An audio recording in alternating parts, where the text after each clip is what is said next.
The story begins with Hiraku. He was called by a god because in his previous life, he was betrayed by everyone and was also sick for 39 years. After his death, the god thought that he had a sad life. As a result, the god of worlds wanted to give Hiraku a second life. He wanted to give him a healthy body in his next life. Hiraku received a wish granted as a bonus. Hiraku wanted to be a farmer in his next life because he always watched farm shows in the hospital. Then, the god of worlds asked the god of agriculture if Hiraku could farm in his next life. Hiraku gained permission, and the god granted his wish to have a healthy body and to cultivate in a place where there were no humans nearby. Furthermore, God gave him the power of the all-powerful farming tool. So, he started his new life as a farmer and first looked around. After that, he tested the power of the all-powerful farming tool and found out that he could change it into any object and shape he wanted. The all-powerful farming tool had a passive ability that meant he never got tired of using it. Then, Hiraku tried to find water and dug into the ground until he found it. Hiraku quickly figured out how to use his new power to cut wood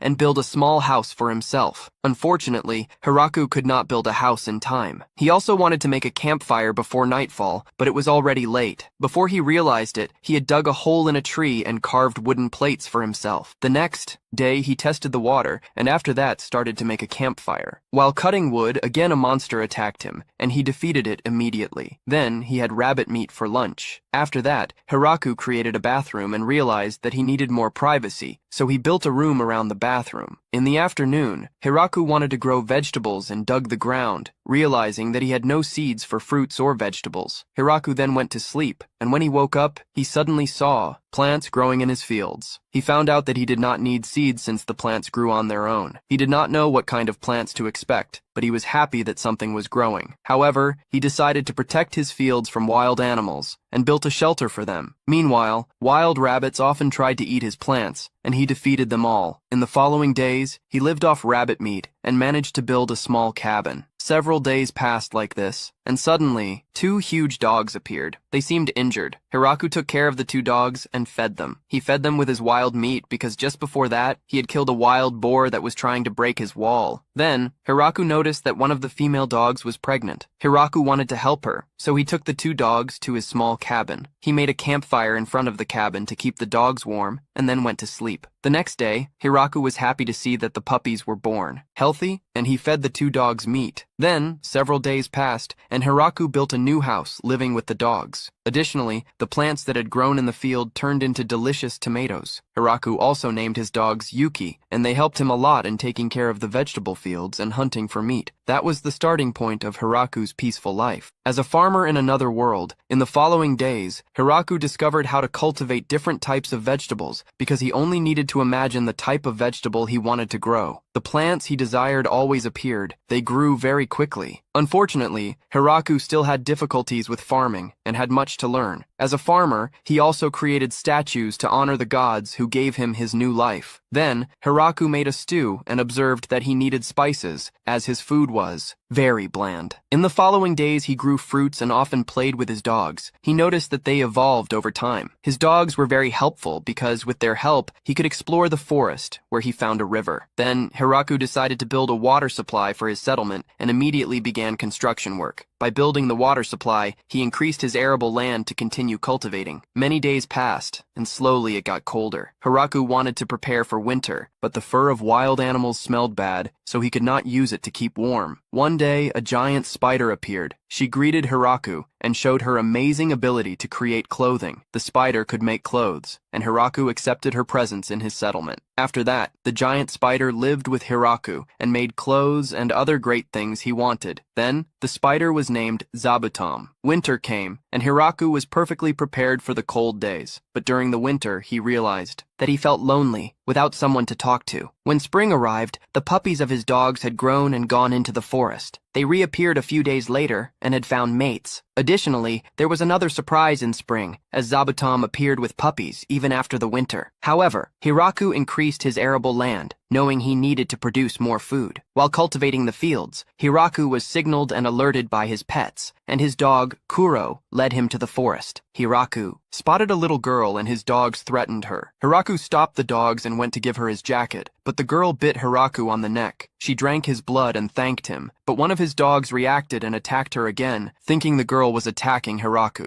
As a result, she shrank back to the form of a little girl. Then, the little girl apologized to Hiraku, and he understood that she was harmless. Thus, Hiraku learned that she had fought against his dogs and had used all her strength in the struggle. Hiraku offered for her to drink his blood so that she could maintain her true form. Then she grew again, and he showed her his settlement and the types of vegetables he cultivated. The vampire girl, named Lu, was impressed with his vegetables, as she saw them for the first time. He spent the whole day with her showing his plants, and at night learned that she was a vampire who was being hunted by nobles. For this reason, she fled to the forest, and Hiraku learned that his dogs and spiders were strong wild beasts. After that, Lu asked if she could stay longer in his settlement to research his plants. Hiraku was pleased with her words and asked her if I would like to live with him forever. He felt very lonely. Lu was uncertain at first, as there were dangerous people behind her and she did not want to put Hiraku in danger. However, Hiraku changed her mind, and Lu interpreted his question as a proposal. She asked if he really wanted her as his wife. When Hiraku understood the misunderstanding, he did not hesitate and asked her to be his wife again. She accepted his proposal and decided to live with him forever. The next day, Hiraku was taking care of his crops, and Lu appeared wanting to see more of his produce. Lu also asked if he could sow medicinal herbs in the fields. Then, Hiraku lived with his new wife, Lu. Their settlement slowly grew into a village. Since Lu had been living with Hiraku, her life improved significantly because Lu could create light using magic. Moreover, Hiraku learned from Lu where he could get salt to season his meals. After that, Hiraku wanted to show her the new plants he had cultivated, and he had tea with her. Suddenly, the alarm went off, and Hiraku looked toward the forest. Upon arriving at the forest, an angel was being attacked by her pets and was trapped. Hiraku freed her, and the woman thanked him, using her healing powers to heal his wounds. Then Lu tried to escape secretly because the angel wanted to catch her. However, the angel was invited to Hiraku's house and learned that he was Lu's husband. She was surprised by the news. Then Tia introduced herself and explained that she was an angel. Hiraku also discovered that Lu had a bounty on her head because she always caused trouble while searching for medicines and potions. The reason was that she always caused explosions that caused a lot of property damage. Lu replied to her statement that it was unintentional and told Hiraku that she had run into the forest because Tia was after her. After that, Lu asked if Tia would like to live with them in Hiraku's settlement. Then, Lu showed her the fields of the village, and when she introduced Tia to the spider Zabutom, she fainted with fear. When Tia regained consciousness, they showed her the types of vegetables Hiraku had planted. Hiraku seasoned his salad with salt, and Tia tasted the salad. They then harvested vegetables until evening. Hiraku was jealous of the two for being able to purify themselves with magic. At night, they asked Tia if she enjoyed the day, and then Lu decided that Tia should live with them in the village. In the following days, they harvested delicious vegetables and fruits, and Tia helped Hiraku expand the village. A few days later, they passed by the doghouse, and Hiraku noticed that his dogs had given birth to new puppies. So, Yuki and Kuro's dog family grew again. Hiraku wanted to give them more space and planned to build a larger doghouse for them, and also wanted to think of names for the puppies. After that, some of Zabutom's children said goodbye to Hiraku. Later, Tia also wanted to leave the village for a while. She said she wanted to do a few small things outside the village. A few days later, Tia reappeared with a group of tall elves, and they introduced themselves, all using the surname Leah, and then explained to him that their village had been destroyed in the war, and they had been homeless since then. Hiraku invited the tall elves to his village because he saw no problem in them living there. After that, the elves were introduced to the giant spider. Zabutom and the Hell Wolves by Hiraku made the high elves faint from fear, as Hiraku's pets were actually dangerous monsters. After that, they built houses and bathrooms. The high elves were impressed by Hiraku's ability to fell trees because he had enormous strength. 10 days later, the houses for the elves were ready. Hiraku felt down, as the elves' houses were much nicer than his small cabin. After that, they looked at the new houses, and Hiraku hoped the high elves would feel comfortable in their village. In the following days, the elves settled in, and Hiraku realized that his knowledge about elves from his previous life was completely wrong. He realized that they were not vegetarians, and that they had blacksmithing skills. In the following days, Hiraku built a forge, and the elves made cooking pots. Hiraku was pleased with the cooking pots the elves could make. Then the elves thanked him and said they were happy to have found a new home and could now focus on making babies. Hiraku noticed they knew nothing about making babies, but he was not ready to tell the innocent elves how babies were born. In the days that followed, they lived together, and Hiraku baked the bread that he let everyone sample. When Hiraku wanted to plant more fields for new crops, he realized he did not know who owned the piece of land on which he founded his village. He said it technically belonged to the demon lord, but he said he didn't need to worry, as he built everything by himself on that land, so now he was the owner of that piece of land. At night, the women chatted amongst themselves, admiring Hiraku for being able to grow such delicious vegetables and also for taming such strong monsters like the hell wolf and demon spiders. In the following days, Zabutom caught a giant queen bee and wanted Hiraku to keep the queen bee as a pet. However, Hiraku built a small house as a home for the queen bee and looked forward to the honey his bees would produce. After that, Hiraku wanted to build a water reservoir, and he and an elf figured out how to transport water from the river to the village. The next step was for Hiraku to create a waterway with the dug-up soil, so they would always have fresh water in the village. The elves were very diligent and helped Hiraku with the construction work. The water supply for his village was quickly completed with the help of the high elves, and Hiraku could irrigate his fruits and vegetables. While building his water supply, he also found fresh fish. They were washed, and he decided to grill them. The others in the village were surprised that Hiraku cooked them in a dish, as the fish were very dangerous, and no one could imagine they would taste good. When Hiraku's fish dish was cooked, no one wanted to try it because they were afraid. Hiraku tried it first, and it was delicious. Then, his wife, Lu, and her friend Tia also enjoyed the fish dish, which made the elves want to try it too. In the following days, Hiraku wanted to plant rice. He built a flooded field, and everyone was surprised that he filled his field with water. They thought he wanted to raise fish, but Hiraku taught them how to plant rice in the field.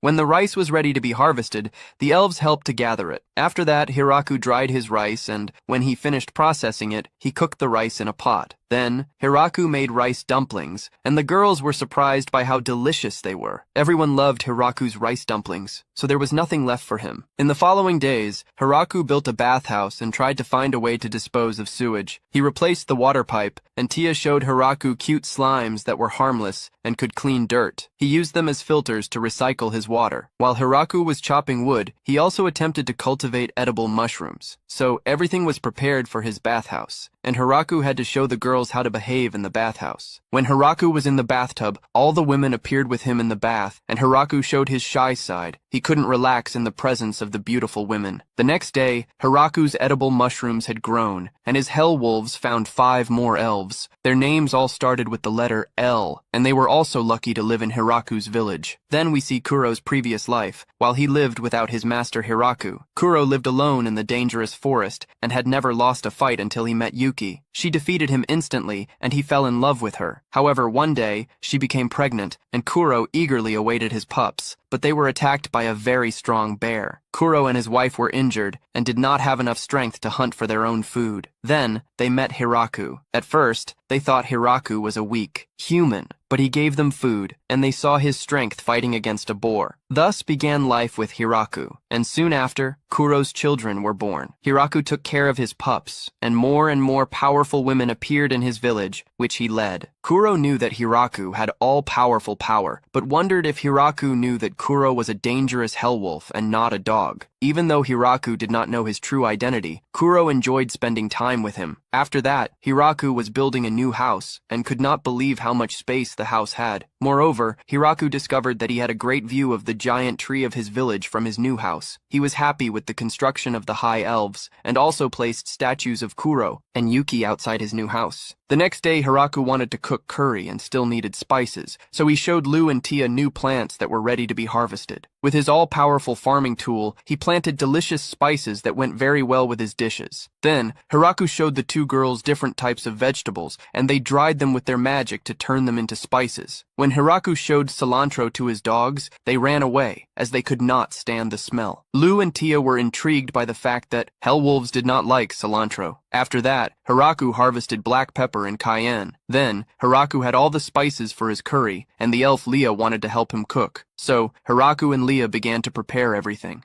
Leah learned a lot cooking with Hiraku. Then, Hiraku showed her the steps to cook a curry meal. He attracted many spectators with the delicious smell of his curry. When they were almost done making the curry, Hiraku noticed he had to cook a bread called naan to accompany it. So, Hiraku prepared the dough and Leah rolled it while more and more people showed up. Hiraku watched as it cooked. When Hiraku's naan bread was ready, he served the curry to all his friends and showed them how to eat the dish. He dipped his bread in the sauce and, when everyone tasted it, they were amazed at how delicious the curry was. All the women loved his curry and immediately asked for more. Thus, the dish was quickly consumed, and Hiraku was happy with their lovely smiles. In the following days, Hiraku prepared for winter by gathering enough firewood and collecting zabuton blankets. Meanwhile, Ant and Lou used magic to preserve meat for the winter, as the hell wolves could not hunt in the snow. Then, Hiraku tried to preserve vegetables, feeling jealous of the others since he could not use magic. At night, Lou explained to him that humans needed magic in their bodies to cast spells. Hiraku told his wife Lou how much he would like to do magic, but Lou encouraged him, saying he didn't need it because he was special even without magic. When winter arrived, Hiraku spent a lot of time playing games. He created funny games on his own and explained to his friends how the rules worked. When Lou was playing with Ant and almost lost, Hiraku observed that Lou hated losing because she flipped the entire board. Ant could not accept this and used her magic against Lou to set the board back. Then he watched the elves, and Hiraku noticed that their dogs were extremely intelligent and very good at chess. After that, Lou wanted to play against Kuro. She lost. Later, they played mahjong, and Hiraku thought he would win against Kuro, but his dog, once again, defeated everyone in the game. In the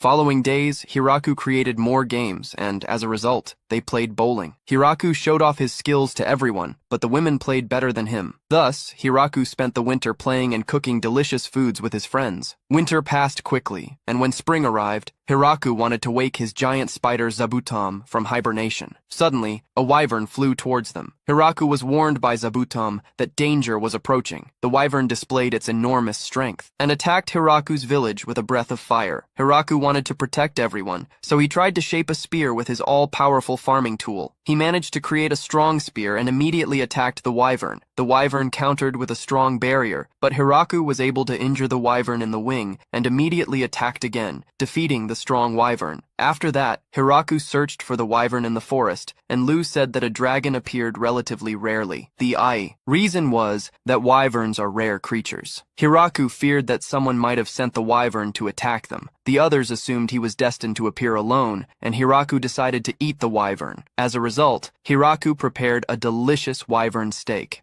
With many delicious side dishes, everyone found Hiraku's dish delightful and were happy to taste the rare meat. During the meal, Lou asked her aunt if she could dodge Hiraku's spear attack, but they couldn't, because Hiraku was too strong. Then we see the demon general Beezle in the demon palace. He reported to the other demon generals that a wyvern had been defeated by unknown people. Meanwhile, the dragon named Dream also saw the attack from its cave, and its assistant said that even Dream would perish from Hiraku's attack. The next morning, Hiraku wanted to make alcohol, and the elves were enchanted. They then harvested grapes, and Hiraku built a device to process the grapes. The girls crushed the grapes while Hiraku took care of the barrels. Thus, the girls began to walk on the grapes, but the aunt stumbled, and they tried to step on the grapes in the same rhythm. The elves began to sing, and everyone had a great time making wine. Then, Hiraku also joined them, stepping on the grapes. At night, they had many barrels full of crushed grapes, and the god of worlds was being scolded by the goddess of agriculture. The reason was that the goddess was angry because he had sent Hiraku to the death forest and also gave him a replica of the sacred green lance. She was upset because the death forest was too dangerous for a normal human, and if he didn't have such a healthy body, his weapon would have drained all his vital energy. So the god of worlds was punished by his daughter. The next day, Hiraku encountered another little vampire girl named Flora in the forest. It turned out she was Lou's younger sister. Upon arriving in the village, Flora learned that Hiraku was Lou's husband, and she couldn't believe it at first because she thought Hiraku was a weak human. Then Kuroa threatened her for her disrespect towards Hiraku. Flora then apologized, and Hiraku discovered that her dogs were actually wolves. At night, Flora discovered Hiraku's delicious food and learned many new things in her village. Flora liked the village and appeared a month later with an army of maidens. The leader of the maidens was En. They belonged to the ogre race and also brought cows with them. Suddenly realizing that her aunt had no equals, she also called for reinforcements, and upon returning to the village, brought 3 angel guardians to Hiraku's village. She also returned with a group of lizardmen who brought chickens. Hiraku was happy they were normal chickens. Otherwise, he would have only encountered dangerous animals. In the following days, he saw the maidens, and they took care of Hiraku's house. They were professionals and completed all tasks very quickly, but their food was bland. After that, Hiraku taught the maidens new delicious dishes. The maidens learned quickly, and were happy to have acquired new cooking skills with Hiraku. Then we see the 3 angels of the ant. They ensured the safety of the village and regularly patrolled the forest. Afterward, Hiraku took care of the lizardmen, who sped up the construction work. The leader of the lizardmen wore a red bandana on his arm because Hiraku couldn't differentiate them. Then, Hiraku noticed that the population of his village had grown quite a bit since the beginning. Suddenly, one of the elves appeared and showed him another group of elves,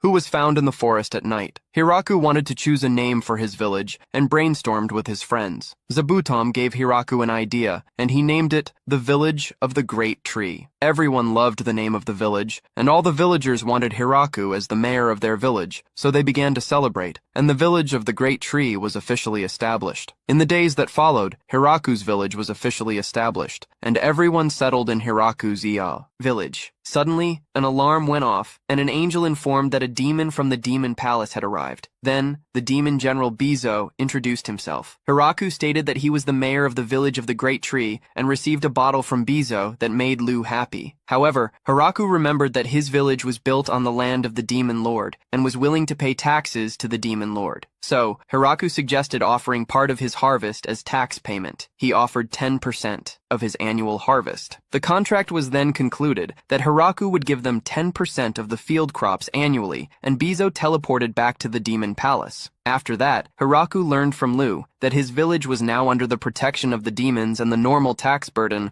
was 50 to 60%. The girls were impressed with Hiraku for making a good deal and praised him. Additionally, Lu was delighted with the bottle, which was a powerful potion. Then, we see the demon generals. They were happy that Hiraku was now an ally of the demons. Bizo reported that Hiraku had the vampire Lu and the powerful angel Tia as allies. He also had other strong allies who could eliminate an entire army. The demon generals feared Hiraku's village because they only had strong warriors and monsters, so Bizo was grateful that they agreed to a peaceful solution. Then they discovered Hiraku's gift and tasted the apples. Suddenly, they noticed that Hiraku also had a demon spider by his side, which was a very dangerous monster. The next day, the giant dragon Dream appeared and brought a sword as a gift for Hiraku. Dream's servant told Hiraku that they were neighbors of Hiraku. Hiraku invited Dream to his village, and he transformed into a human. Dream was very shy, and Hiraku showed him his wine, so Dream got drunk and liked Hiraku's village. He wanted to stay longer, but Dream's servant thanked him for his hospitality and dragged Dream back home. Then, Hiraku had an idea. He wanted to build a new house for visitors. Tia suggested to Hiraku that the elves would prefer to build a house for 30 people, since most visitors arrived in large groups. So, he planned a welcome for the visitors. Hiraku was aware that the giant Maria and the angels frightened the guests. Moreover, the lizardmen always prepared to fight whenever the alarm went off. The elves then made another bell that made a different sound to signal visitors. Through Zabutom, Hiraku also formed a team to welcome the visitors. After that, he asked Flora if she could help too, and she was assigned to night security. The next day, visitors from the village, the Avantes, appeared. Garfe said that they wanted to establish a relationship with the village of Hiraku welcomed them, and she observed that the groups were not honest with them. Lu sensed other people in the group, and the Hell Wolves captured the second group. Garf apologized and promised not to mess up again. After that, Garf's group was received by the maidens, and the men were happy to see so many beautiful maidens. Pirako then wanted to bring them delicious food, but Tia said that Garf had not brought a gift. Moreover, she was not sure if they were evil or good, because they were hiding another group in the forest. Lu only wanted to serve them regular dishes,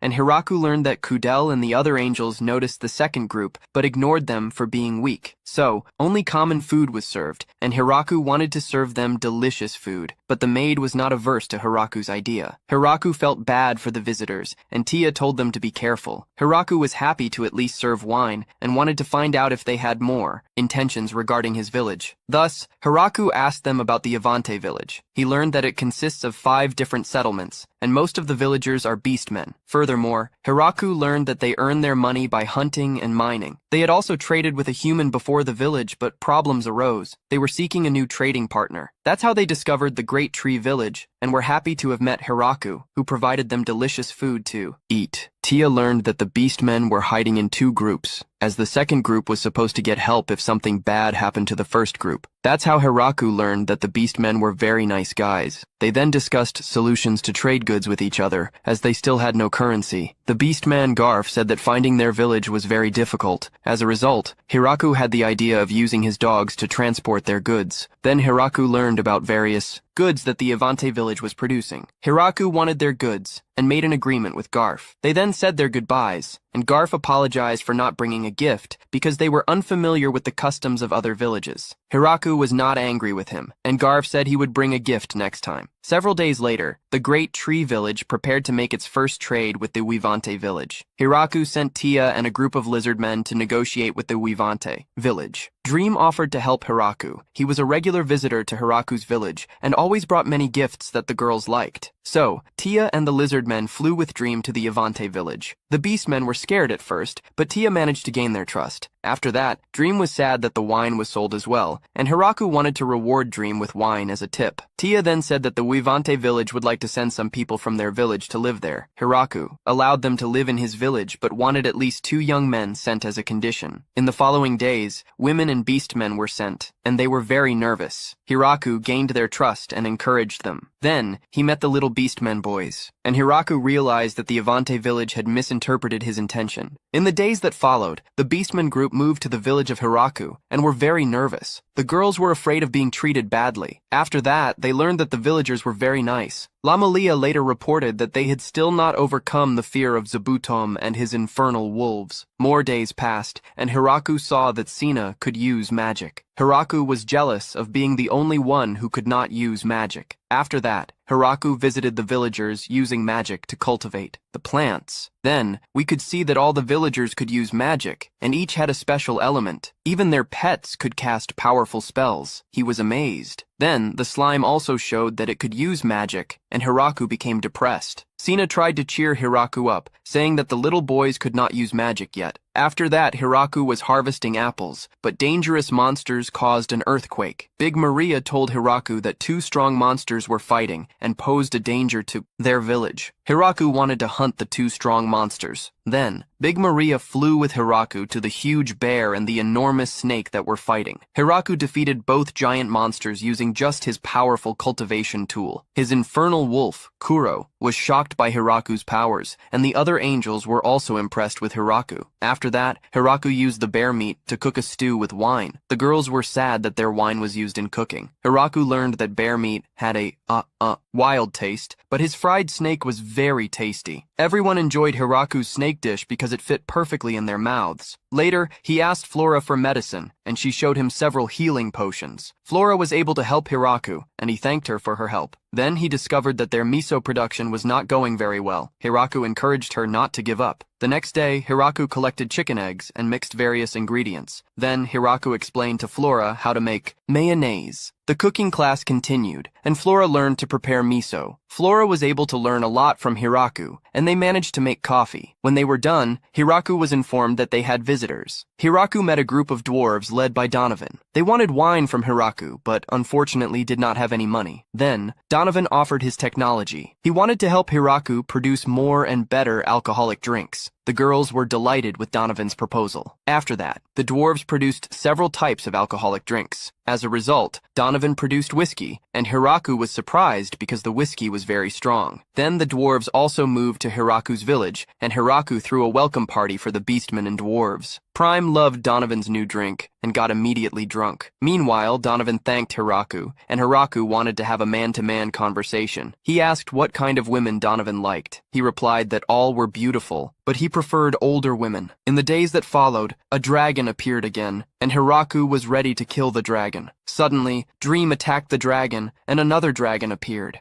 Hiraku launched his attack with his spear and almost hit. He tried to attack again and was interrupted by Dream's servants. Then, Hiraku discovered it was Dream's daughter, Last Moon, and his wife, Graffalo. Hiraku then knew that Dream caused these problems because he used to sneak out at night to party in Hiraku's village. They were jealous and thought Dream was cheating on his wife. Hiraku felt sympathy for his family, and Dream was reprimanded by his daughter and wife. After that, Dream's daughter and wife apologized to Hiraku for causing trouble. The misunderstanding was then clarified. Graffalo understood how dangerous Hiraku was. Last Moon was also aware that, without the demon spider saving her, she would have died from Hiraku's attack. Suddenly, Graffalo wanted her daughter to live in Hiraku's village. She should ensure that the Great Tree Village never saw dragons as enemies. After that, Last Moon was taken to the Great Tree Village. Then, Hiraku showed Last Moon her duties in the village, and Hiraku discovered that she was very powerful and always accidentally destroyed things. As a result, Hiraku did not know for what job she was suitable, then realized that everyone was scared because of Last Moon's dragon aura. Later, Last Moon was put in charge of the diplomatic relations of Hiraku's village. Bezel was shocked to learn that there was now a dragon girl living in Hiraku's village. He was frightened and wanted to buy fruits. Bisu was afraid of Last Moon and bought everything because he did not want to get into trouble. When Bisu told the other demon generals about Last Moon, he decided to send his daughter to Hiraku's village as well. She was to investigate the Great Tree Village and find out the fighting power of Hiraku's village. After that, she used a spell to become invisible and was shocked to realize that Hiraku had built a village in a forest full of dangerous monsters. After that, she was greeted by Last Moon and was amazed to see that a feared dragon lived in the village. However, Damon Flaren explored the village alone and could not believe that the villagers were so many powerful warriors. Flaren saw only strong people everywhere. When she saw Hiraku's pets, she knew that the Great Tree Village was stronger than any army in the world. She took notes, and all she needed to do was find out who the mayor was. Suddenly, she ran into Hiraku. She thought Hiraku was a normal human and ignored him. Later, Flaren learned from Last Moon that Hiraku is not a normal human, as he could even kill Last Moon's parents with just one attack. In the days that followed, Flaren moved into the village and became good friends with Last Moon. In the days that followed, we saw slimes in Hiraku's village. There were many types, and a little slime drank an entire barrel of wine. The girls got angry with him and wanted to punish him, so the trial of the little slime began, and the girls declared him guilty. Suddenly, Flora appeared and stopped them, so the little slime was acquitted and allowed to party with the girls and drink alcohol. From that day on, the slime was happy and enjoying life in Hiraku's village. Then, we see Hiraku. He had finished his work and his stomach was rumbling from so much labor. Then he went to have lunch with the girls. They were cooking a vegetable stew, and Hiraku wanted to eat seafood. He talked about his favorite dish, chancho, which is cooked with seafood and vegetables. After that, Lu and her younger sister looked for information, while the other girls were scared because in their world fish are enormous monsters. They were shocked and could not believe that the dangerous monsters could be cooked in a delicious stew, so they decided to visit a fish merchant in a town in the demon area near their village. Hiraku was surprised that the girls had a passion for stews. Thus, a team flew to the port city to fetch fresh seafood. 3 days later, the group returned, and a manager from the garum company accompanied the girls. Hiraku met the friendly businessman, Top G, Michael, and he showed him the fish that his company had caught. Then, Hiraku asked if he could buy seaweed, and Michael wanted to take care of his order immediately. After that, Michael wanted to do business with Hiraku. He wanted to become his official government supplier for his village. He said he would like to sell his fruits and vegetables to the outside world. Lu replied that many people were interested in their products, so Michael showed the girls a list of his products. After that, Michael became the new business partner of Hiraku's village, and he also wanted to sell his alcoholic beverages. But last days intimidated him, and he became scared and wanted to go home. Hiraku was happy to do business with Michael, and they hoped to work together in the future. Then we see Michael. He was happy to not have been killed by the villagers of the Great Tree Village. After that, we see the city of Chirado. Michael was in his office, and his assistant said that unregistered people wanted to do business with him. Michael was the head of his company and was very busy. He wanted to send them away, but his sixth sense told him that he would regret refusing their visit. So Michael greeted the guests, and he immediately recognized Flora. Furthermore, he met Lastismo and became frightened, as she is known as the Crazy Dragon. Lastismo, Michael was aware that the two belonged to the most powerful families, and he looked at their products. Then he saw Hiraku's precious fruits and was ready to do business with them. Thus, Michael said he could get all the seafood, and the two were happy to negotiate with Michael. After that, he wanted to personally deliver the seafood and was scared that the Great Tree Village is in the Death Forest. After that, he also encountered the dragon family arriving at Hiraku's village. He was frightened to meet the strong villagers, but he learned that Hiraku is a nice guy. In the present, Michael could not believe he was making the best deal of his life, but he was shaking and very exhausted from his visit to the Great Tree Village. After that, Hiraku and his friends ate a wonderful seafood chancho. The next day, a dragon appeared for the third time. Hiraku wondered if the dragon was a relative of Drive. Suddenly, the dragon attacked their village, and Hiraku, provoked, attacked the dragon with his powerful farming tool. The dragon was arrogant, and he struck the dragon, causing the dragon to fall to the ground. Hiraku managed to defeat the dragon. As a result, the dragon girl said she had lost and surrendered. Hiraku was angry and asked why she attacked the forest. Suddenly, Dream appeared and apologized to Hiraku. Dream explained to Hiraku that Hakuren is her older sister. Then Hakuren said she was curious about the future husband of her niece. That's how Hiraku learned that Dream was drunk and saying that Lastis would one day marry Hiraku. After that, Hakuren said she wanted to test Hiraku's strength. She just wanted to play with him a little. Hiraku then forced Hakuren to repair the destroyed forest. Then Hakuren met the village of the Great Tree, and she also fell in love with her village. 5 days passed and Hakuren heard about the game Mahjong. The dragon family wanted to play Mahjong with a bet to make it more exciting. Lastis also loved the idea, and Hiraku was forced to play Mahjong so he wouldn't lose his clothes to them. They then played Mahjong together. The dragons were very good at the game. Hiraku learned that dragons don't like to lose, and he was almost naked. Hiraku was only in boxers and thought that maybe the dragons were cheating. He realized it was absurd because they were very friendly and wouldn't cheat. Suddenly, Hiraku had a plan to win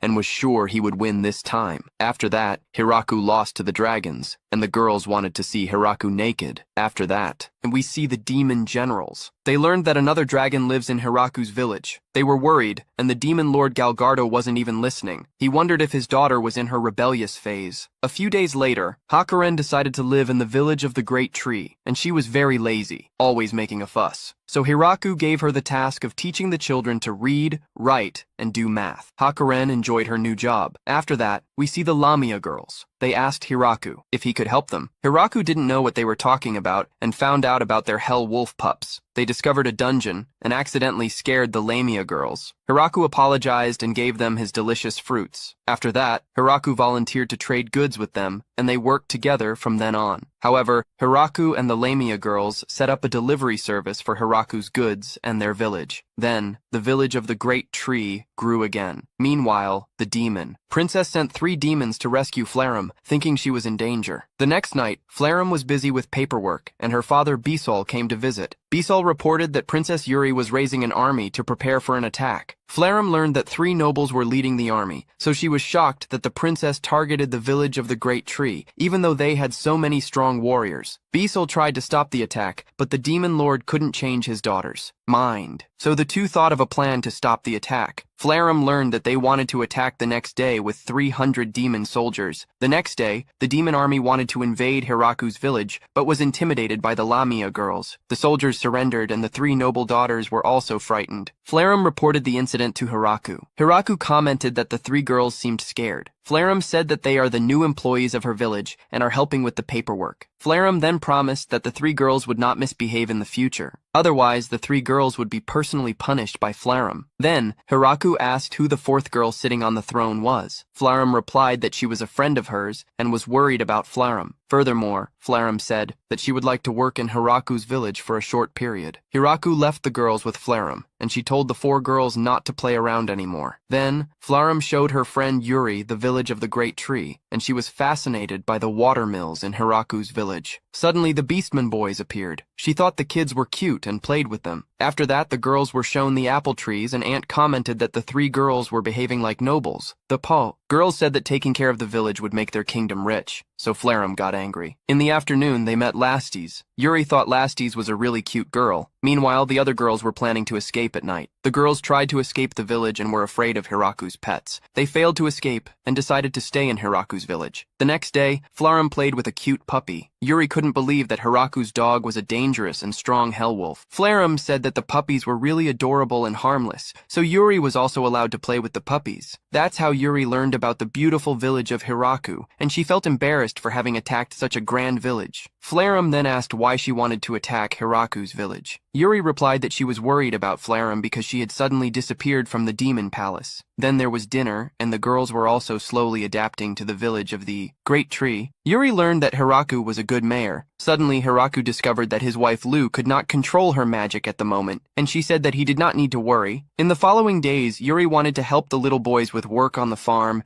and they were happy to harvest vegetables with Yuri. Then they spent a beautiful day peacefully together, and the Beastman boys liked her a lot. Later, Yuri was taken away, and the boys were sad. Moreover, Sina gave Yuri apples as a gift, so she wanted to return to the demon palace, but the three noble girls wanted to stay in Hiraku's village. They loved eating Hiraku's dishes, and the princess teleported back to the demon palace with Bissell. Then, a few months passed, and soon winter arrived in the village of the Great Tree. They were harvesting a lot of vegetables. Plastique wanted to send some vegetables to his parents. Hakuren also wanted to give vegetables to his parents, and Hiraku learned more about the dragons. Genealogy. They had a very powerful family, and Lass took the harvested vegetables to her parents. On the way, she also helped Michael fight against a fish monster and brought meat for Hiraku to cook a hot dish. Hakuren also took vegetables for his parents and brought a group of dark elves to the village of the Great Tree, and she was their leader, and Hiraku learned about their abilities. Hiraku then planned a place for them to sleep and welcomed the dark elves into his village. The next day, the girls did not want to be a burden to Hiraku and tried to hunt their own food. The monsters were too strong, and Hiraku said they did not need to help them hunt monsters. So, while going, he learned about the pottery he wanted to create. Hiraku could not make pottery, and Iya wanted to help him. After that, she made perfect pottery. Later, the elves reported that they had discovered a new dungeon, and the Hell Wolves were excited to go with them. Meanwhile, Hiraku was in the men's bathroom. He had built a second bathroom for the men. Suddenly, the Beastman boys jumped into the bathroom, and outside, the three elegant girls planned to watch Hiraku take a bath. They wanted to see Master Risnu, and were punished by Florum. That night, the elves returned and reported having seen a bloody viper inside the dungeon. They said its meat was very valuable to the elves, as it amplified a man's laughter to make children. Months passed, and winter came again. Hiraku was worried about his wife, Lu. She had been sick for a long time, and Lu said he did not need to worry. Suddenly, Sena noticed that Lu liked to eat sour foods lately, followed by Hiraku learning that his wife Lu was pregnant, and that Farmer Reese was expecting a child soon with his vampire mother. In the following months, everyone enjoyed the nice weather while working in the fields. Hiraku started his day with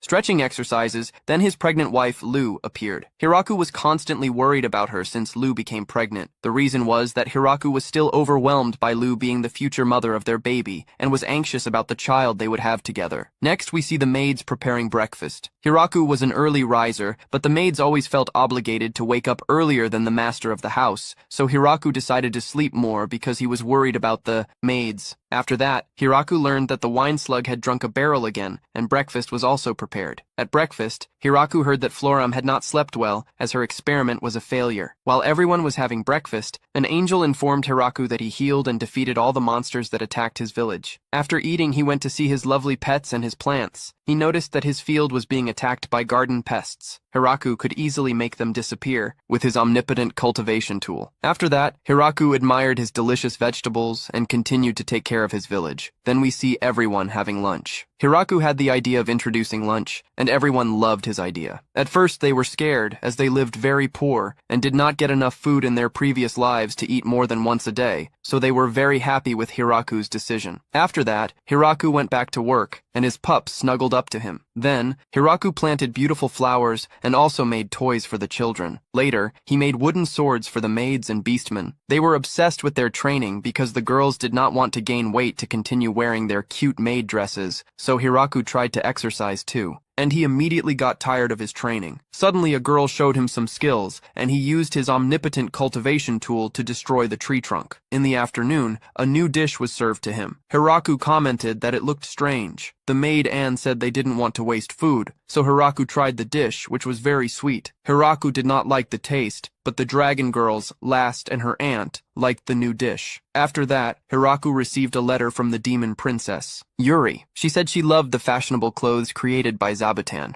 When Hiraku finished eating, he went to the bathroom to relax. He was happy to have built a men's bathroom, as he felt strange bathing with all the girls. Thus, he enjoyed his time while bathing. When he finished bathing, he was observed by the elves. The girls followed him, and Hiraku could feel their gazes upon him. Hiraku knew they were just concerned about his safety, and he was grateful for his second life with his new friends. The next morning, Hiraku wanted to visit the dwarves. They were busy making alcohol, and Donovan was a very hard-working man. He took his job very seriously, and Hiraku was always impressed with his homemade liquor. Then, Donovan asked if he could plant more grapes. So Hiraku began to plan the expansion of his field. Suddenly, Sina appeared. She discovered a strange man in her village. Hiraku was surprised because the stranger managed to infiltrate his village, and no one had noticed. Lu knew the man. He was the progenitor of the vampires. Hiraku met Vargreva and congratulated Lu on her pregnancy. After that, Hiraku learned that he was Lu's grandfather and had been alive for 4,000 years. Furthermore, Vargreva said that he erased his memories regularly to avoid getting bored with his life. He then apologized for invading their village, but he was attracted by the presence of their god statue. However, Hiraku learned that he met God when he came back to life. Vargreva also received a second life like Hiraku, and he simply became a vampire. Next, he said he tried to create a god statue, but never managed to create a perfect statue. Following that, Hiraku noticed that Vargreva wanted his statue. Hiraku could not give it up, and Vargreva became upset, so Hiraku offered to create another statue. However, Hiraku gave Lu's grandfather a statue. He was very grateful for his gift, and was happy to have met a good guy like Hiraku, and went on to a church. Then, Vargreva visited his established church and was greeted by an old friend. After that, he talked about his new statue and wanted to install the god statue immediately. The priest wanted to thank Hiraku for the statue, and they decided to give Hiraku a piano as a gift. After that, we see Hiraku sneezing, and his wife Lu playing the new piano. Then they decided to place the piano in the dormitory, and the three noble demon girls also wanted to play music on the expensive piano. They then went over to the piano, but did not dare because they were afraid of breaking it. So, they asked Hiraku if he could buy a cheaper piano so they could practice. Hiraku didn't know why, but he ordered a second piano. In the days that followed, the girls played every day on the piano and enjoyed their time together. The girls played every day, and Hiraku hoped they would stop playing the piano at night. Then, spring passed and the weather warmed up a lot. Hiraku harvested fresh vegetables from his fields. When Hiraku tended to his plants, his wife, Lu, brought lunch for him and the girls. Thus, Hiraku took a break for lunch, and Lu made ice for his drink. The summer days were very hot, and Hiraku was worried about his baby mother. Lu said she was fine because everyone took good care of her since she was pregnant. Hiraku also learned that the maidens had witnessed many births. At night, the other girls wanted to talk about the baby and were already excited about Lu's son being born. Then, Lu said she was sad because she couldn't drink alcohol during pregnancy. As a result, all the girls decided to give up alcohol until the baby was born. They asked Hiraku to sell all the alcohol, as they thought it was selfish to drink alcohol without Lu. Thus, Hiraku told them they could also let the wine continue to age so it would be better. In the days that followed, the dwarves were sad, thinking that the girls didn't like their alcohol. Hiraku explained the misunderstanding to them, and they were excited. Then Donovan returned to work. A few weeks later, it was very hot in the village by the big tree. Everyone was enjoying the nice weather. Meanwhile, Hiraku checked on how his baby mother was doing, and Lu said everything was fine. As every day, Marako then learned that her aunt and the angels had given her the beautiful ice flower, which could cool her. Suddenly, a dark elf appeared. She wanted to bring a gift for Lu. Lu was happy with the gift and thanked her. After that, more villagers appeared, and Lu received many gifts. Everyone wanted to give something to Lu, and they went overboard with the gifts. At night, Hiraku and Lu looked at their many gifts, and were very happy to have such nice friends. Then Hiraku spotted a hammer, and Lu suddenly felt dizzy. Hiraku's baby wanted to see the world and play with the pretty girls. They then prepared for Hiraku's son's birth, and he waited at home. Hiraku hoped his baby would be born healthy, and he visited his favorite spot in the village. Hiraku fell asleep on the tree. When morning came, he immediately went to see Lu. Hiraku then learned that Lu had given birth to a healthy boy. Hiraku was able to hold his boy in his arms, and he loved him. Then, Hiraku looked at his baby and couldn't believe he had become a father. Now Lu and Hiraku had become parents, and they were looking forward to time together as a family. Then, the first week passed since the birth of their son, and they named their son Alfred. Alfred received the powerful power Reese, and everyone was in love with baby Alfred. After that, Hiraku looked at his plants and remembered the good times. Then we see the time that Hiraku started with his second life until now, with all his happy memories with his friends. Hiraku decided to give something back to the villagers for their great support during Lu's pregnancy. However, Hiraku made coins and wanted to give everyone coins as a reward. Hiraku said they could use the money to buy goods and would not need to always ask Hiraku for permission again. All the villagers agreed with Hiraku's idea, but still needed to consider the value of all goods. Hiraku wanted to introduce a real coin later and wanted to run a test with the current coins. In the following days, Hiraku distributed his own minted coins to the villagers. Next, we see Hiraku diligently producing the coins. Then, the villagers exchanged the coins for goods. Everyone was having fun buying their own things. After the coins were introduced, many had special requests, and Hiraku made toys for all of them. A few days later, a little girl appeared and wanted to use the coin to buy a baby. Hiraku refused, as it was impossible, and instead offered to play with her and the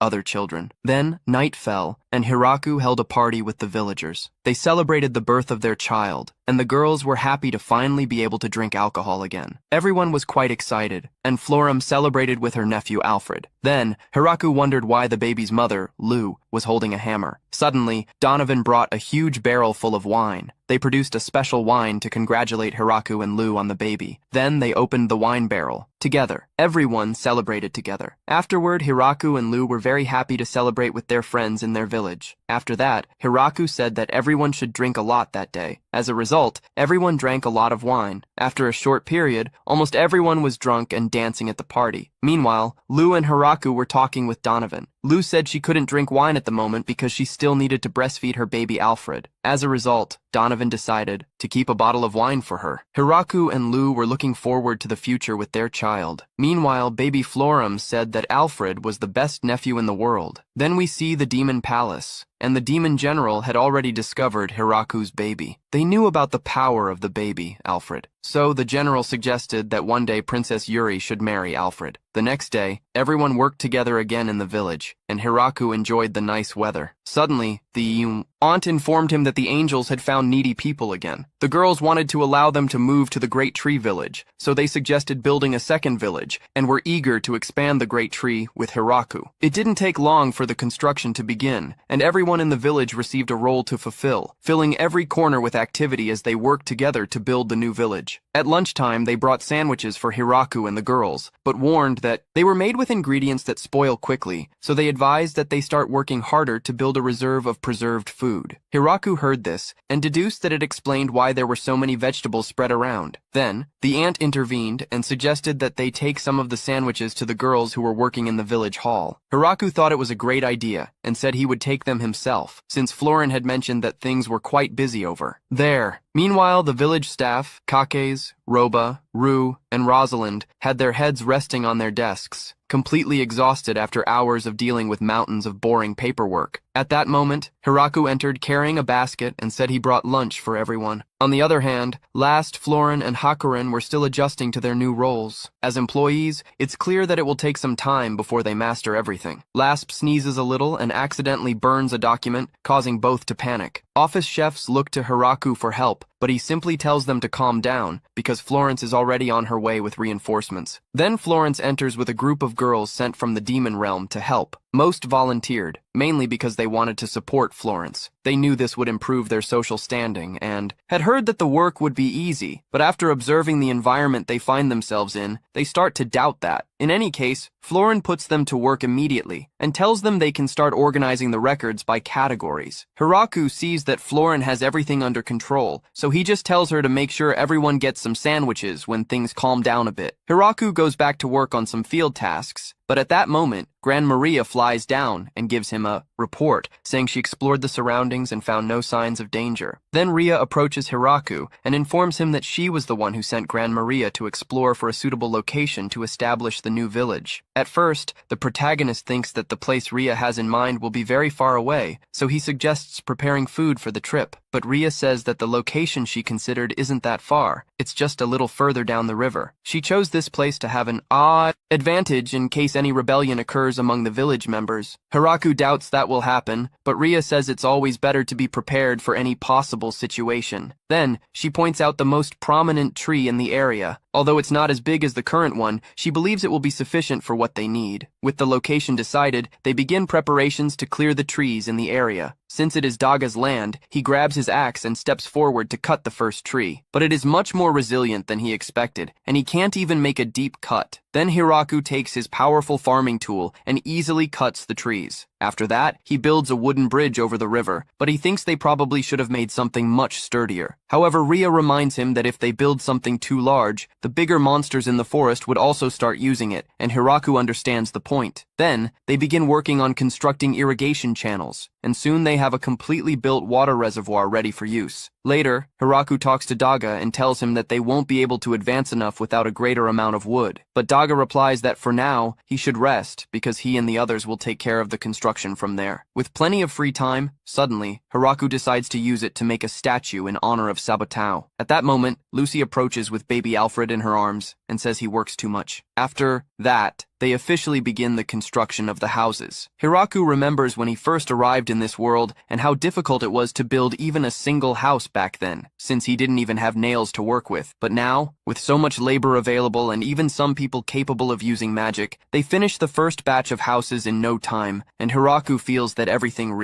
it's starting to come together. But at this moment, Gran Maria suddenly flies down and says she just received a message from Dream, stating that he wants to bring new residents to the village immediately, which completely surprises both Hiraku and Ria. Then, the dragon arrives and apologizes for the sudden notice, explaining that the situation is very urgent. He then introduces Hiraku to a group of minotaurs that he hopes can move to his village. Hiraku observes and is surprised because he always imagined minotaurs with cow-like faces, but they appear almost completely human, except for the horns on their heads. The leader of the Minotaurs, Gordon, approaches Hiraku and introduces himself. After talking a bit, Hiraku realizes the huge difference in height between them, as Gordon is incredibly tall. Gordon explains that they were expelled from their village and have spent a long time wandering without a place to go, until they finally found someone who could help them. R learned about their situation and thought it was urgent enough to bring them directly to Hiraku. The protagonist decides there's no need to waste much time talking and asks Anne to prepare some food for them. Anne is unsure of what the Minotaurs can or cannot eat, so she decides to play it safe and serve sweet rice as it seems like a reasonable option. At this moment, Narf, one of the lizardmen, approaches and mentions that he has spent time with Minotaurs before, so he will know what questions to ask and what they will need. Hiraku gives the green light, and Narf begins to work immediately to discover the group's needs. With that resolved, Hiraku thinks everything should go smoothly from then on, since everything seems to be under control. But then they realize that the houses prepared for the Minotaurs are simply too small for them to live comfortably, so they start thinking together about what to do. At that moment, Florence rushes in and tells Hiraku that she has just received news from her father, indicating that the new residents will arrive in the village very soon. Vizel appears shortly after and seems completely exhausted. Florence asks why he didn't bring the war refugees, and he explains that the situation became quite complicated, and he was forced to use quick teleportation to bring a large number of people to a safe location at once, which took a heavy toll on him. The protagonist understands perfectly and tells him to go rest for now, since he must be completely drained. Considering everything, Hiraku assumes that the centaur group must be the new residents he was waiting for. The leader of the centaurs, Gervald, steps forward and introduces himself as the chief assistant of Viscount Big. Hiraku sincerely has no idea who that is, and takes a step back, letting Lada Case, one of the staff members, handle the situation. Grivaldi starts acting arrogantly due to his noble connections, and Lada Case delivers a reality check, reminding him that they are the ones arriving at the village, which means they cannot impose authority or make demands on the land. Gervald is immediately offended and raises his voice. Then, Lada Case calmly introduces herself as the daughter of Count Droguar, and the moment Gervald realizes her status is superior, he falls to his knees and begins to beg for forgiveness. After that, Lada Case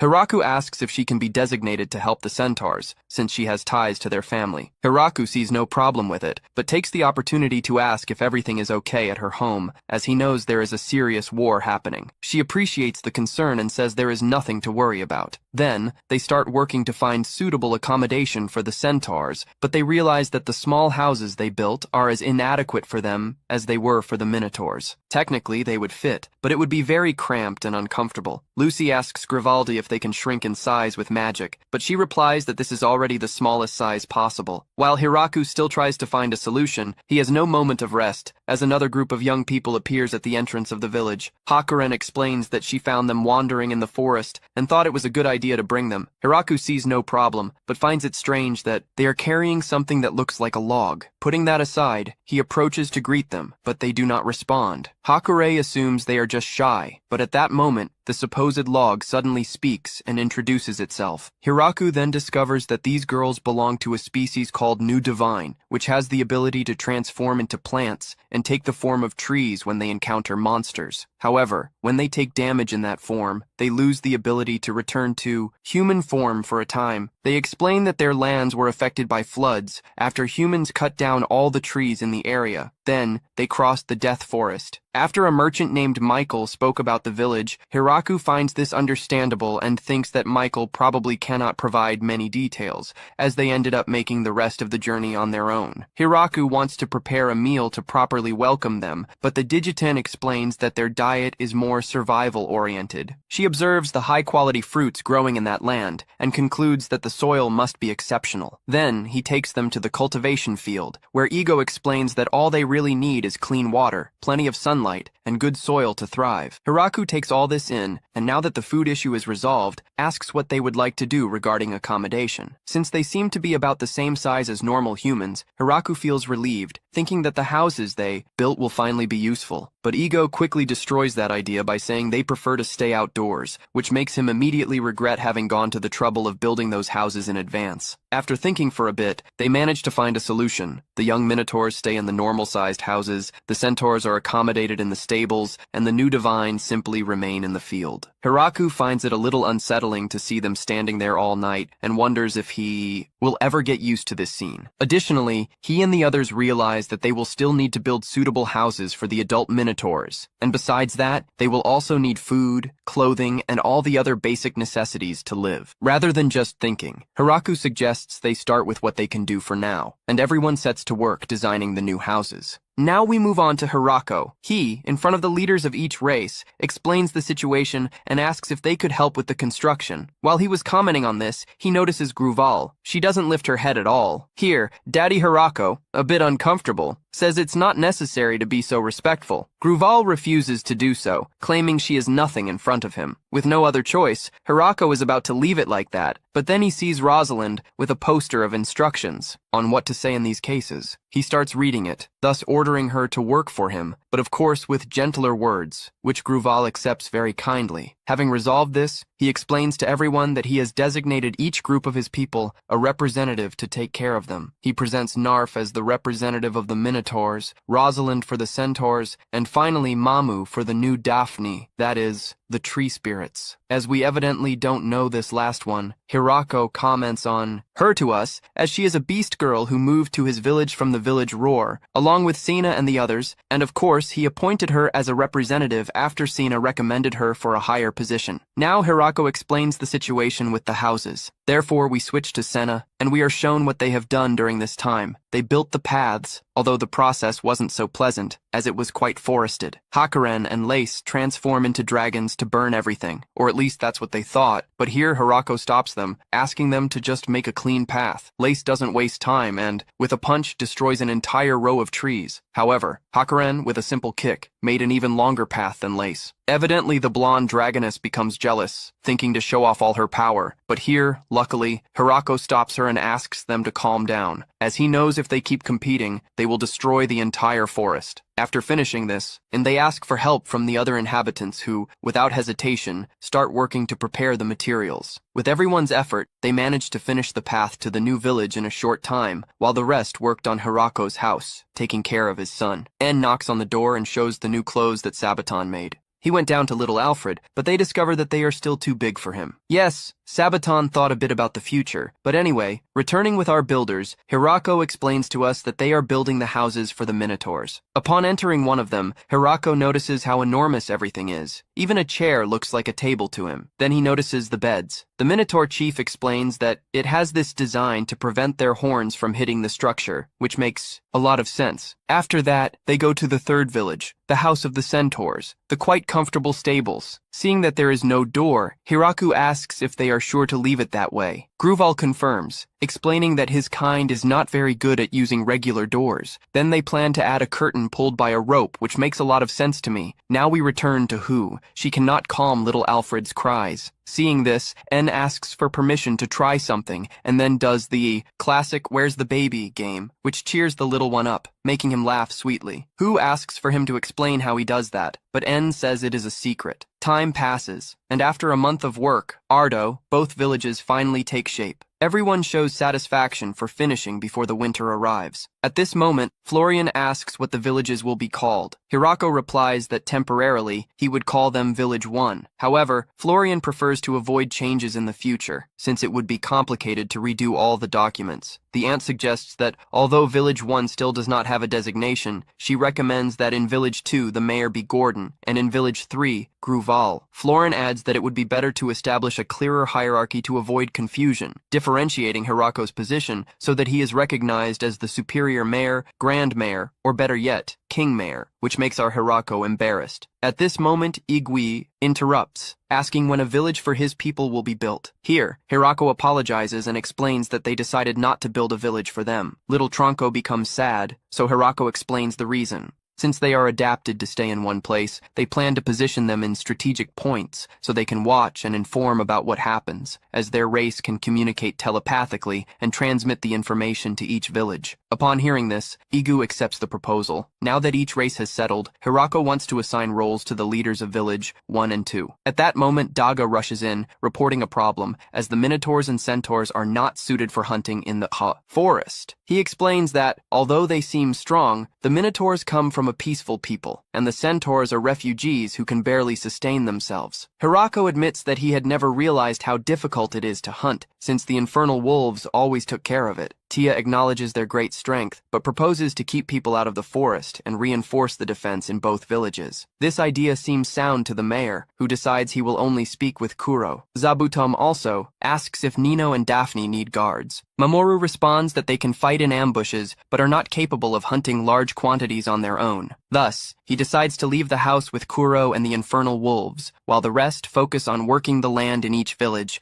intending to make them self-sufficient. However, a new problem arises. Nothing seems to take root. Worried, they begin to question when was the last time they planted and why. Despite their experience, they now cannot cultivate. Ricardo then explains that the only reason he can do this is because he lives in the middle of the forest and possesses the power of the all-powerful S agricultural tool, capable of making any soil fertile and allowing any seed to grow quickly, regardless of the season or climate. Yes, our Hirako was sweating quite convinced. But anyway, from now on, the new villages must take care of their fields without the use of the all-powerful agricultural tool. Hirako, realizing that everything was more difficult than he imagined, feels a bit discouraged, but then the representative of the Minotaurs suggests putting down a layer of straw to prevent the soil from cooling. He explains that, with the arrival of winter, it might be better to plant wheat. Hirako recognizes that this guy knows a lot. Minotauro humbly denies it, but says he occasionally helped with fieldwork in his old village. This seems fantastic to our protagonist, and so they began to prepare the fields under the guidance of their new agricultural senpai. After finishing the planting, he says they will have to wait until next summer to harvest. This discourages Hirako a bit, since after all, our lazy protagonist was used to getting very quick results in the fields of the Great Tree Village. After that, before going to the other village, Hiraku built a small shrine with statues of the gods of creation and agriculture. The villagers watched the statues in surprise, as they had a different image of the god of agriculture. Now, moving on to the centaurs, Hiraku mentions that they created a new line of work. That's right, centaur delivery, or centaur wrap, a way to offer their services to transport goods between villages, since they are not suited for hunting. They took advantage of another of their skills to leave any monster behind on the way. And yes, I am talking about speed. However, since they don't have supervision, they sometimes do illegal races that end up destroying the cart. Now we return to Hirako. He was reviewing some shipments when Grooval approaches and asks about the horse he has on the farm. Hirako explains that it was a gift from a merchant friend. However, the animal does not let him ride it, which disappoints him. So he asks that if she can communicate with the horses to try to convince it to let him ride. Grooval says she cannot do that, but has another idea. And so we see our Hiraku mounting her. Yes, on Grooval. Graphically speaking, he mounted Grooval. But anyway, it seems to work, as the horse gets jealous. Therefore, the next day, the animal appears at Hiraku's entrance, offering its back. Hiraku, unsuspecting, starts to ride it and goes for a walk. Grooval watched everything hidden, but the horse notices her presence and casts a provocative glance. This infuriates Grooval to the point that, the next day, the two show up at Hiraku's door, waiting for him to ride one of them, but only one.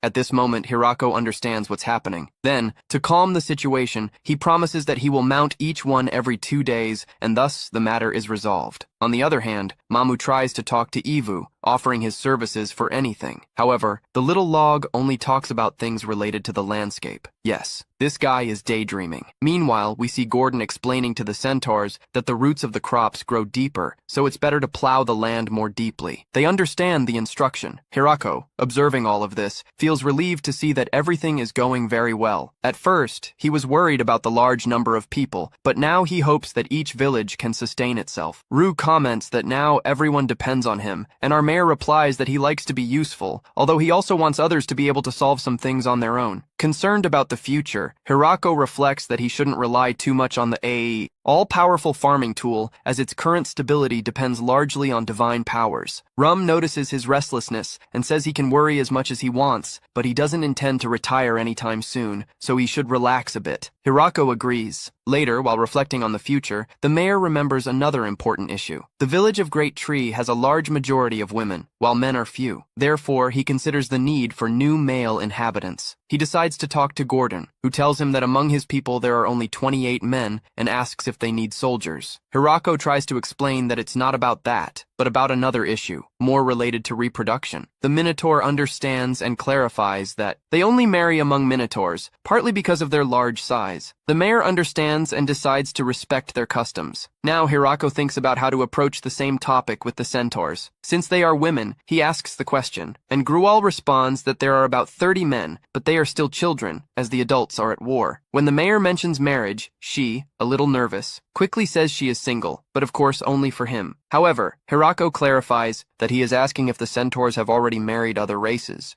Gruval replies that no, because it is difficult for them to relate to other species. Then she adds that if he required any of the women as a price for the stay, she asks him to choose her. Okay, here Gruval was too easy, but anyway, Hiraku, a little embarrassed, asks her to calm down, because he is not asking for any of that. Finally, he decides to let the centaurs follow their own customs and reproduce among themselves. Winter comes quickly, so everyone takes a break from farming and enjoys the festive season. They eat from the food stocks they had stored earlier in the year, but now what else villages have joined them? There are many more people to feed. Hiraku begins to worry if they will have enough. Then Ant and Narf come to him with some news. The new villagers are eating much less than expected. If things continue like this, in fact, they will end up with leftover food that will spoil. Hiraku had already told everyone not to worry, as there was enough food. But even so, people continue to hold back. Hiraku thinks for a moment and suggests that they simply tell everyone to eat the meat and vegetables before they spoil. Ant and Narf agree, thinking it's a good idea. But then he notices that Mamu looks downcast and thinks that the new Daphne must be in need of something, but Mamu corrects him. The problem is exactly the opposite. They never need anything, neither food nor extra care. This is bothering her because she was excited to be responsible for them, but in practice, she still hasn't had anything to do. Then, Narf intervenes and says that, like one thing, the Minotaurs conveyed a request from new Daphne. They would like everyone to wear clothes when they are outside. Mamu gets up immediately. She admits that sometimes they forget to go out fully dressed and promises to remind them to keep clothes on at all times. Later that same day, Hiraku decides make a moat using a pestle and a tamper. When the girls find out, they are surprised, as they had never seen or heard of this method. He starts to beat the moat while they watch. Few are a little disappointed,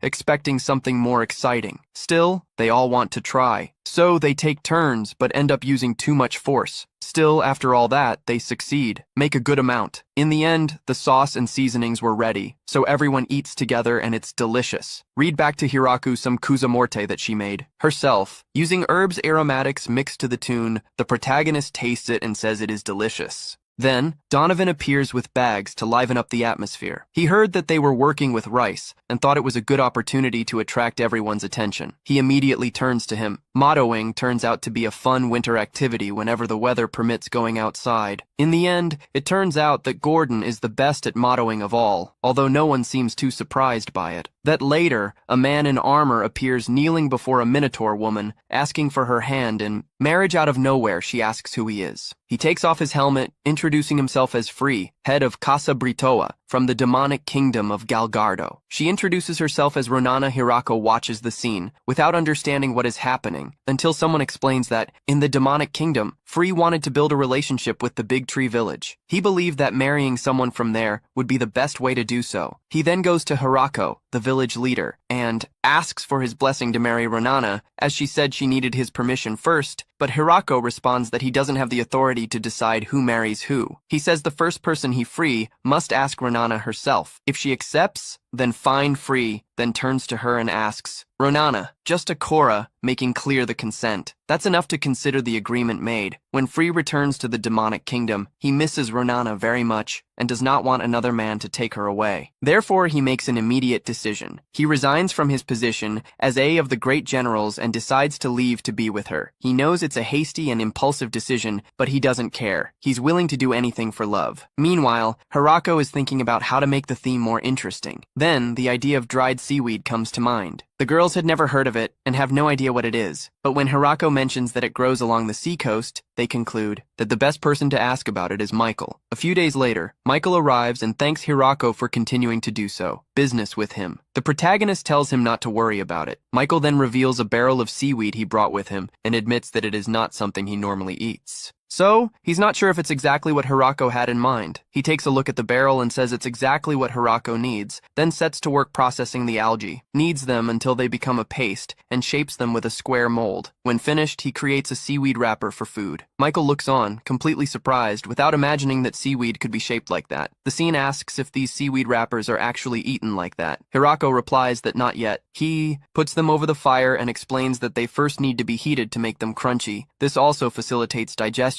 After that, he wraps the mote in them and takes a bite. A wave of relief invades, as it is exactly the same amount of mote that he remembers from his past life. The girls notice his expression, but are not convinced that it could be that good. Then Hirako hands each of them a piece of toasted mochi wrapped in seaweed. They all agree that it is delicious. Michael sees the positive reception and makes a proposal. He offers to have his people harvest and process the seaweed exclusively for Hirako, in exchange for being able to exchange for some of the ingredients used in the motto. The protagonist says he can't promise that at the moment, as they first need to increase rice production for the motto, but he is willing to take the proposal to his people, out of consideration for Michael. Michael is happy to hear this, although deep down his true motivation is just to find another way to make money. Tries to ask about their alcohol, but everyone tells him not to get involved. That night, Hirako teaches the girls how to make sushi and is surprised at how quickly they learn. When they finish and everyone sits down to eat, Florence admits that at first she was a little uncomfortable, but after tasting it, she says it's delicious. Hirako mentions that the vinegar in the sushi helps to keep fresh food in lunchboxes. When they ask why, he explains that vinegar kills bacteria. After that, winter slowly begins to come to an end. Even when the snow melts, there are still cold days. Most years, it's hard to know when to start farming again, but now everyone agrees to follow Hirako's guidance. That day, he goes to the village's administrative officials and says that he was thinking about creating a new festival for the new villages. He presents some ideas, but the girls look at him blankly. Understand why someone would celebrate that all those ideas are festivals from his old life in Japan, so he understands why they don't make sense to them. The girls mention their own festivals and start to explain. Hiraku listens, but doesn't understand anything they say. So, he decides to leave the entire organization completely in their hands. However, he realizes that they start to argue and don't manage to reach an agreement. He makes each one write down their local traditions, folds the papers and puts them in a box. He draws a paper himself and ends up a martial arts competition. Hiraku asks out loud how this should work. Florin explains that it would be a competition where everyone would face different fighting styles against each other. She even thinks the idea is brilliant and suggests start planning immediately. Thus, time passes. When spring arrives, we see that everyone is very excited, practicing for the martial arts tournament. However, Hiraku still doesn't understand. So, he asks Aunt Zim why that everyone is training. She responds that it is because of the martial arts tournament, explains that to have power in the demonic realm, combat strength is necessary. However, Aunt Zim just makes herself silly. Florin tells him to go train. A while later, Hakurin tells Hiraku that he's going home to train. She says that since he's been in that place, he hasn't used all his strength. Hiraku imagines that if he used all his strength, he would destroy the entire forest. So he recommends that she be the referee, because he doesn't know anything about martial arts, and he needs her. Hakurin isn't convinced, but after Hiraku sends that interspatial talk that the referee needs to be someone strong to show everyone what his true strength is, he ends up convincing her. The detail is that now he also needs to manipulate Last, because she is about to go home to train. In a desperate tactic, he warns her that he needs 2 referees, and that only true and experienced fighters can be referees. The girl completely falls into the conversation. However, she still wants to fight. So in the end, Hirako decides to give them an exhibition battle. On the other hand, Hirorushi is also excited, as she will finally be able to give a punch to his aunt after a long time. Although the aunt asks when one of her blows managed to hit her, they show great rivalry. Hirako is worried. Now, he needs to prepare to build the fighting arena, which must have the scenery, seats, and tent area as they need to eat, and watch the fight elegantly. Before they knew it, the day of the festival had already arrived. Everyone is having a great time. Yuri arrives with his father, Galgar, and introduces him to Hirako. He wonders how he should treat him, since he doesn't know the customs of the demonic kingdom, but Yuri says to their father who doesn't need to be so formal. So, they end up introducing themselves quite confidently. At that moment, Hakure arrives with his father, the Dragon Emperor. Yuri asks his father if that isn't the Dragon Emperor, but leave that up in the air, because Galgar says yes and that it's better for her to stay quiet. Still, Hirako takes charge of introducing them a little later, Gran Maria.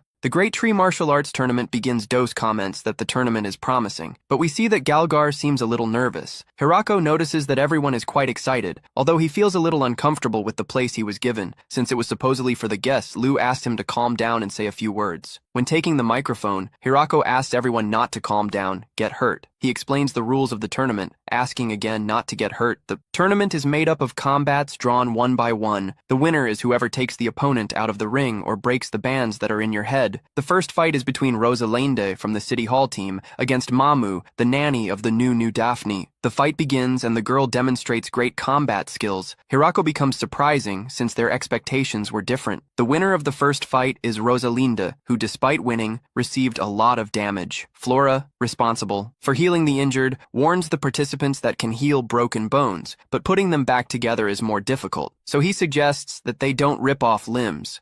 The tournament continues to advance. Donovan wins his fight. After all, the dwarves are quite strong. No wonder they crossed all the mountains to reach that forest on their own. Many more arrived since then. Now it's Grutwald's turn. Anyone would think she would win, but when she got too excited, she ended up running too much and left the ring. In turn, Ego won his fight against the drunken slime. The final fight is between Florin, who fights with sword and magic, and Sina, who intends to fight. Based on beating Yuri and Galgar cheer for Florin. As soon as the fight begins, Florin shows great control magical, but Sina shows excellent physical skills, dodging all the attacks and then grabs her to throw her out of the ring. Let's go, Florin. Be a great opponent and manage to recover and counterattack. In the end, both end up falling out of the ring, resulting in a draw. With this, the open phase ends. The winners receive honorary medals, while the losers receive the audience applause. However, this is only the first part of the festival. Tiazi notes that Hiraku's name is not among the participants. So, they both think that maybe there will be a surprise upon hearing this. Hiraku worries, asking if he is some secret unlockable character or something. Now the Warriors tournament begins. The winner will be the one who leaves the opponent unconscious or makes him surrender. There are no restrictions and only those who are truly capable can participate, following strict rules. In the first fight, the Infernal Wolf faces the leader of the Lamias, Junior. She is distressed because the Infernal Wolves almost exterminated her people. Even so, she puts up a great fight. However, when cornered, Uno releases his infernal power. Upon seeing this, Junior ends up surrendering. Sina panics, and Florencio thinks that the story of a single hell wolf destroying an entire people could be true. The second. The fight was between Makura, one of Sabutao's offspring, and Daga. She dodges all the attacks and finally traps her movements with webs, winning the fight. In the third fight, Garf faces, proving to be the best fighter in the village. At one point, Aya almost throws him out of the stadium with a single blow, but he narrowly avoids seeing that he is no match. He surrenders. Then, it's Gran Maria's turn against Leia. The rules change, as falling from the stage does not end the fight, as Gran Maria can fly. The fight begins, Leia attacks at high speed, becoming invisible and proving to be a great fighter. Gran Maria, confident, makes a mistake when going up to watch her from above. Leia was waiting for this. She manages to immobilize her and apply a key to force her to surrender, but Gran Maria does not give in, saying that it does not weigh even half the weight of her spear. Realizing that she could lose the advantage, she does a kamikaze attack, receiving a powerful beam along with Gran Maria. Thus, he would be able to win. But, as he is unable to remain standing, it ends in a draw. Hiraku thinks it was an epic battle, but the real are about to begin. Now it's Tia's turn against Kudel. With a single move, Tia defeats her. Then, Lu faces Corone, who already knows she's finished, being also defeated, with a single blow. Now the most awaited fight begins. Lu against Aunt Lu changes clothes for combat mode. When the fight starts, everything becomes something in the style of Dragon Ball. The attacks are so fast and powerful that they cannot be seen. Hiraku cannot understand what is happening, so he uses his magical tool to see the fight, being impressed by their power. Moon attacks with great magical power, dragging Ant to the ground, stepping on her foot and delivering several blows, but Ant counterattacks and they start exchanging punches. Nisai Kikurus practically becomes a shonen anime. Hiraku thinks that the blows seem to come from friendship. In the end, Ant wins. How Lu is a terrible loser, she starts complaining to Hiraku, saying that Ant was very mean to her. Later, in the final fight, Ant faces Makura, but, with a single move, she ends up defeated. In the end, Hiraku crowns Makura. Garf and Uno regret not having had a chance against her. Hiraku thanks all the participants and announces that it is time to rest. However, Hakuren and Last begin to protest because now it's their turn to fight. Hiraku remembers that he promised an exhibition fight, so he announces the fight between Hakuren and Last. When it begins, the clash of powers is so great that the beam of energy can be seen from the demonic realm. After all the destruction, those present are happy because at least the alcohol survived. Meanwhile, Lu scolds them both for not holding back. They claim that they held back. The winner is Hakuren, the Dragon Emperor. 12 comments that it has been a long time since he saw such an exciting fight. He asks Galgar if he would like to face him one day, but he just laughs and says, "Ah, you're very funny." In turn, Florin comments to Hirako that, despite everything, things turned out well. Hirako can't believe that. For her, this is okay. But the important thing is that everyone had fun. East asks when the next one will be. Hirako replies that, for now, it's better to have a break. Now, returning to the daily activities of the village, Hiraku is harvesting the seasonal vegetables, together with Sena. Seeing that there is plenty of daikon for the season, he begins to think of ways to prepare it. So, he has the idea of making dried daikon. But while he was thinking about it, some children appear warning that strange people have arrived in the village. When Hiraku arrives at the place, he sees the owl griffin and a woman prostrate before the sanctuary of the gods. Courteously, he invites them to enter. Once at home, he introduces his son. While Valgriff held the little one, Hiraku asks about the woman who accompanies him. If by chance it would be his wife, she answers no and introduces herself as Fuchu, a priestess Korin. This leaves the protagonist a little confused. So, Valgriff explains that it is about a conglomerate of all the gods and religions worshipped in these lands. Lu also mentions that Valgriff is the leader of the Korin religion and that the High Priestess Fuchu is someone of such prestige that participates in parades to celebrate her presence. After hearing all this, Hiraku asks if they shouldn't have received her more respectfully. The guests reassure him,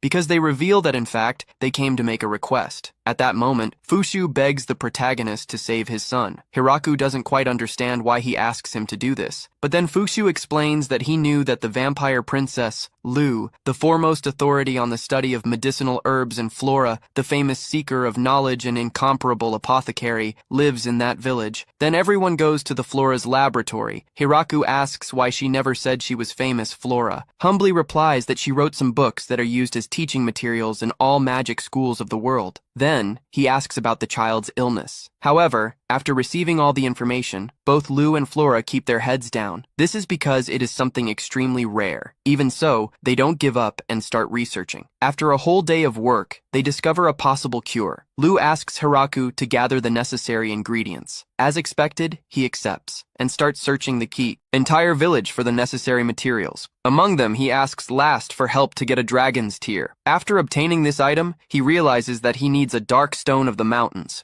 Big Guru looks familiar. Hakuren comments that it could be something that exists in Drame's lair. He uses it to keep a door open. She didn't even know it had so much value. But even so, he offers to look for him. Meanwhile, the girls who went after the errant mushroom face difficulties. He is very strong, but still, they manage to get him. With all the ingredients gathered, only one potted plant is missing, which is rare and needs to be removed with care. Hiraku hopes it is one of those plants that scream when being pulled out, but when he takes it out, he realizes that it is normal. However, it releases an extremely strong smell, although it is non-toxic. With all the ingredients ready, comes the hardest part, preparing the cure. The girls need to follow an extremely rigorous process. During the attempts, they almost burn the house down. During these days, Fukushu remains in prayer. From dawn until night, Hiraku asks her to rest, but he responds that that's the only thing he can do. While the girls almost blow up the house. After several attempts, they finally manage to produce the medicine. Luxury is deeply grateful for the effort, but they only ask that she go immediately to her son and administer the cure. So the visitors say goodbye. Valgriff says he hopes to see them again in 10 years. Hiraku also thanks the girls, who comment that they could write several books with everything they discovered. On the other hand, the statue in front of which Fukushu was praying starts to emit a blinding glow. Something quite strange. No one knows if it was a miracle, so they decide to close it and open it only during prayer times. The next day, some girls pass by the field and stop when they see a tree. Hiraku explains that that was an experimental area. With the powerful agricultural tool that God gave him, he could grow anything he imagined without needing seeds. However, this also made it cultivate unknown things, and at some point that tree appeared. Frauren comments that they should record everything they try to cultivate, since they cannot. They know how these things can interact with other crops, but they decide to let it pass because it is an experiment. Observing the tree, they notice that it has green fruits. One of them fell, and it broke. Then Hiraku realizes that they are nuts. He comments that he had never seen how they grow. He observes that, because they are very hard, they normally require special tools. However, Tia manages, break them easily with your fingers. Lauren records this information. Then, they find another tree where almonds grow. With this, Hiraku concludes that other types of trees can also have appeared. Soon after, they find a plant, and the girls ask if it is a vegetable or a potato. Hiraku responds that it is not far from that, pulls out the plant and shows that there are peanuts growing on it. The earth. This is quite curious. From the looks of it, the girls compare it to beans. Now, with these 3 dried fruits, Hiraku remembers how he once wanted to taste a handful of mixed nuts. He thinks that if he had imagined beer, perhaps that entire field would have been made of wheat. Yes, our protagonist is already starting to have drunken thoughts. After that, upon seeing a tree with fruit, from the looks of it, Fraurai guesses that they are similar to apples or perhaps something spicy. However, it turns out to be something completely new. When they pluck one, they discover that that protruding part was, in fact, its seed. Upon seeing this, Hiraku understands that it is cashew. The flavor of the fruit was very exotic. Leaving that aside, Hiraku tells a short story. There was once a small slime that purified the village water, but one day, he fell into a wine barrel and turned into a wine slime. Since then, this slime appeared at every event trying to get more to drink. However, he never learned nothing more about him. Basically, he disappeared. Finally, back to normal activities. One morning, while Hiraku and Tia were testing a new invention, 2 dragons appeared, asking what they were doing. Hiraku explains that they are testing a parachute in case they ever fall while flying. To this, Hakuren asks why they don't just land on the ground. As always, Hiraku responds, which is not so simple, at least for him. While they were discussing possible improvements, the famous drunken slime appears. He offers to test the invention. So, Tia takes him to a great height and lets him go. But as the parachute descends too slowly, the slime simply throws itself upon seeing it on the ground. Hiraku asks if it's okay. The slime gets up and leaves, implying that he didn't suffer anything and that he found it all boring. Yes, this drunken slime is used too much. Now, the scene changes to the elves' studio from the mountain. Everyone is working hard among them. We met Iterto, Mrs. Aya's assistant. She says that they grew up together, and that, in fact, she was the one who should take the lead, but she thought she was a better fit as an assistant, so she turned it down. That made her take on the role. She believes it ended up working, but after many difficulties, they arrived in the village of the Great Tree, where the mayor welcomed them with lots of food, hot baths, and comfortable beds, luxuries for the kind of life they led before, so they are very grateful to the village. However, as leader's assistant, Iterto needs to think about how to continue enjoying these amenities. Although Mrs. Iya doesn't seem to worry about this, for Iterto, the most important thing is that his people demonstrate the benefits you can offer the village. Fortunately, they have great ability, which has allowed them to make important contributions. She also maintains a good relationship with the mayor and knows that Hirako gets along well with everyone, without favoritism. Still, winning his favor would be a big help, something you would be willing to try. The situation is a bit curious, because although she sometimes gets nervous around him, she just says who respects him a lot. You understand that well. So, together they decide to win the favor of Hirako. They go to a mountain where the lady lifts a large rock, asking if that would call the attention of the mayor. She says that she has been increasing the size of the rock every day, but Iterto clarifies that you don't need muscles to attract his interest. Ia questions, as he has always believed that a strong physique was the way to win over a man. Iterto does not deny that there are stories like this, but says that this will not help their objective. In the village, Mrs. Aya finally understands that in addition, the other residents are much stronger than her, so he wouldn't be able to impress Hirako that way. Still, he doesn't seem to fully understand. So, Iterto decides to show it in practice before. From Hirako, makes Aya lift the rock. She asks if he isn't impressed, but ends up just scaring him with it. Finally, he gets the point. She decides to change her strategy. She thought the plan would be to do sit-ups, but Iterto wants her to wear a dress. He then suggests that she train her legs. She feels strange, but thinking about the good of her people, decides to exercise. Although Iterto begs her to stop focusing only on muscles, she must start paying attention to the curves and shape of her body, because this is what draws her men's attention. Many end up gaining it without making an effort, and that's how it ends. On a new day, Hiraku watched the descendants of Zabutum he healed, capturing several winged people while watching that tremendous spectacle. At that moment, Gran Maria appears, informing that did not find any more infiltrators. Hiraku thanks her for the information, and then asks if she knows the captured angels. Gran Maria replies yes, and explains that, as it was difficult to monitor the entire territory of the Great Tree, decided to visit the angel settlements to ask for help. However, apparently, the daughter of an angelic leader gathered forces and attacked the village. Even after hearing all this, and still without understanding nothing, Hiraku questions why they had planned that. Just at that moment, one of the angels starts screaming, demanding to be released. Seeing how agitated she was, Hiraku asks Gran Maria if that was the daughter of the leader. Gran Maria confirms and presents her as Kia Beat, the future leader of the angels. Ditaku is already screaming while questioning the way the village of Hiraku receives her guests. Our protagonist, on the other hand, makes it clear that if they hadn't tried to do that, they would have been received normally. So, we see how it all happened. The crazy woman, along with her allies, went all out to attack, but the little descendants of Kuro and Sabutao, upon realizing that they could be a threat, neutralized them all without difficulty. Clarifies that they did not intend to cause any harm, but only to preserve the pride of their people. She explains that angels are a virtuous race, adored by many. However, one of their number lives a life of depravity in that village. Upon hearing this, Hirako asks Gran Maria if that was true. The blonde, embarrassed, replies no. Bit continues saying that, in addition, she was also against the customs of her people. Hirako asks again what she is referring to, but, thinking about it, she believes it is because of drinking alcohol. Bit replies that it has nothing to do with that, but with the fact that Gran Maria never took the test to claim a husband. Seeing that Hirako didn't understand anything, Gran Maria explains that angels are a race made up only of women to perpetuate her species. They need to bring husbands from other races. However, they cannot accept just any man, only someone capable of proving their worth.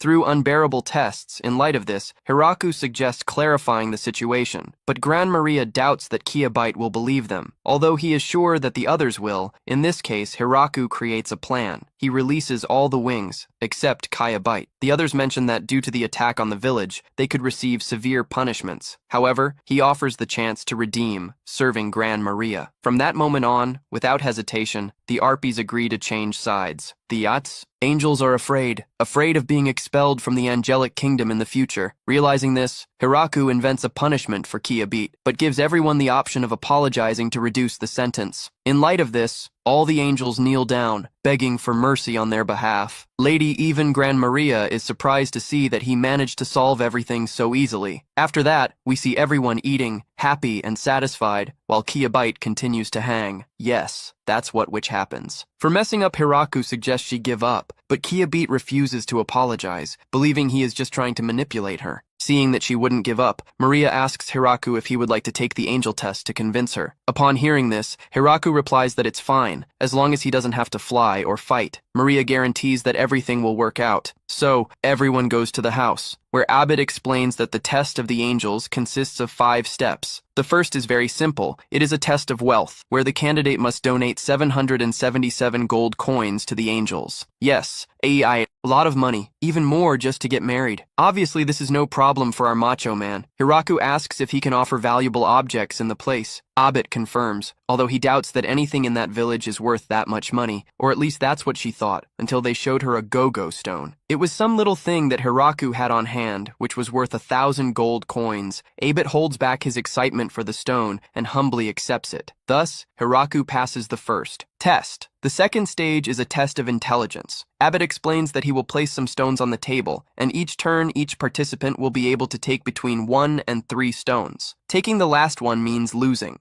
Hirako is a little confused. Abbott mocks him, letting him start first. He ends up losing, so she asks for a rematch, this time starting first and adding 1 more stone. But still, he loses again, to his father, Hirako. He comments that this is a common game among angels and that he had played it before. The trick is to always pick up 3 stones and leave 1 separate. Knowing this, it is possible to always win. So, we move on to the third stage, a test of martial skill. The rules consist of defeating. The designated opponent Hirako doesn't seem very confident, but Gran Maria gives him a reassuring sign. Then our mayor asks who his opponent will be, and it is none other than the enemy of all angels, the diabolical vampire princess, Lulu Lucy, a woman wanted all over the world and which, for Hirako, would be impossible to find. Therefore, Abbott, all confident, suggests that he simply give up. So, Hirako makes Lulu appear. Crazy wants to face her and asks her to look to the side, pretending that she just defeated her. Maria can barely hold back her laughter, so that bit has no other option, other than moving on to the next stage. It's a test of negotiation. In it, Hirako would need to talk to the impossible dragon, guardian of the mountains Prime, an extremely imposing figure. However, suddenly the dragon appears through the window, asking the mayor if he had anything to offer him. So they move on to the last stage, a test of luck. A coin is tossed in the air. If it lands heads, Hiraku wins. In this case, our protagonist could only pray. In the end, he wins, but Kiyabit tries to reverse the result, saying that he lost. Until then, Tia appears, engraving the coin on the floor and ending the test. Shortly afterwards, Tia explains that she didn't appear before, so as not to disturb Kiyabit reveals why those tests were so important for the future leader. She says that Kiyabit's mother simplified the tests to marry a man below her status. Because of this, she spent her entire life being the target of nasty comments behind his back. Finally, Hiraku understands why Kiyabit acted that way. Then, the girl approaches, apologizing for her behavior so far. Hiraku replies that it was no big deal. Leaving that behind, he takes the others to give him a real welcome. During that period, everyone began to strengthen the village's defenses with the help of Kiyabit and the Harpies. This made Tia and Gramaria extremely happy. In another scene, during a peaceful morning, Hiraku sees another dragon appear in the village. The monster goes to him, and transforming into a human, he begs to be given shelter so they can talk calmly. Hiraku invites him, along with Hakurin and Drime, into the house. The young dragon is introduced. His name is Domimi, younger brother of the other two. The boy starts to talk about the problems he is going through, but none of the brothers pay attention to him. With terror in his eyes, Domimi complains about never being heard, not even now that he is running for his life. Yes, the poor guy is completely ignored. Upon hearing that, Hiraku is surprised, as he never imagined that dragons could be afraid of anything. At that moment, the table starts to shake, leaving poor Domimi in a panic. When everyone looks at the window, they see a scary dragon staring at the group. the monster takes on human form, revealing itself to be a woman named Kuan. Domime's fiancé, Hiraku, feels relief when she realizes that she is not dangerous. However, she still doesn't understand why Domime feels so much afraid of her. Then, Kuan starts talking to Domime in such an intimidating way that, little by little, Hiraku understands everything about that relationship. She was clearly the alpha. When Dran tries to help his brother younger, interfering in the conversation, Kuan makes him shut up and sit down with just a look. So, Kurem decides to intervene, asking Kuan to stop bullying his little brother. The woman with black hair denies that and guarantees that in fact, it is she who is being intimidated. She says that whenever she goes to visit him, Domime avoids her and tries to escape from her. In fact, that is exactly what he did now, which makes her suspect that maybe he likes another woman. Yes, the poor thing was just jealous. When everything starts to shake once again, Hiraku intervenes, asking for a moment alone with Domime. Kuan responds that they can talk in front of her. Yes, she is extremely toxic. Hiraku then clarifies that this is a man-to-man, male-to-male matter. Take Domime out of the room. Hiraku tried to talk to him,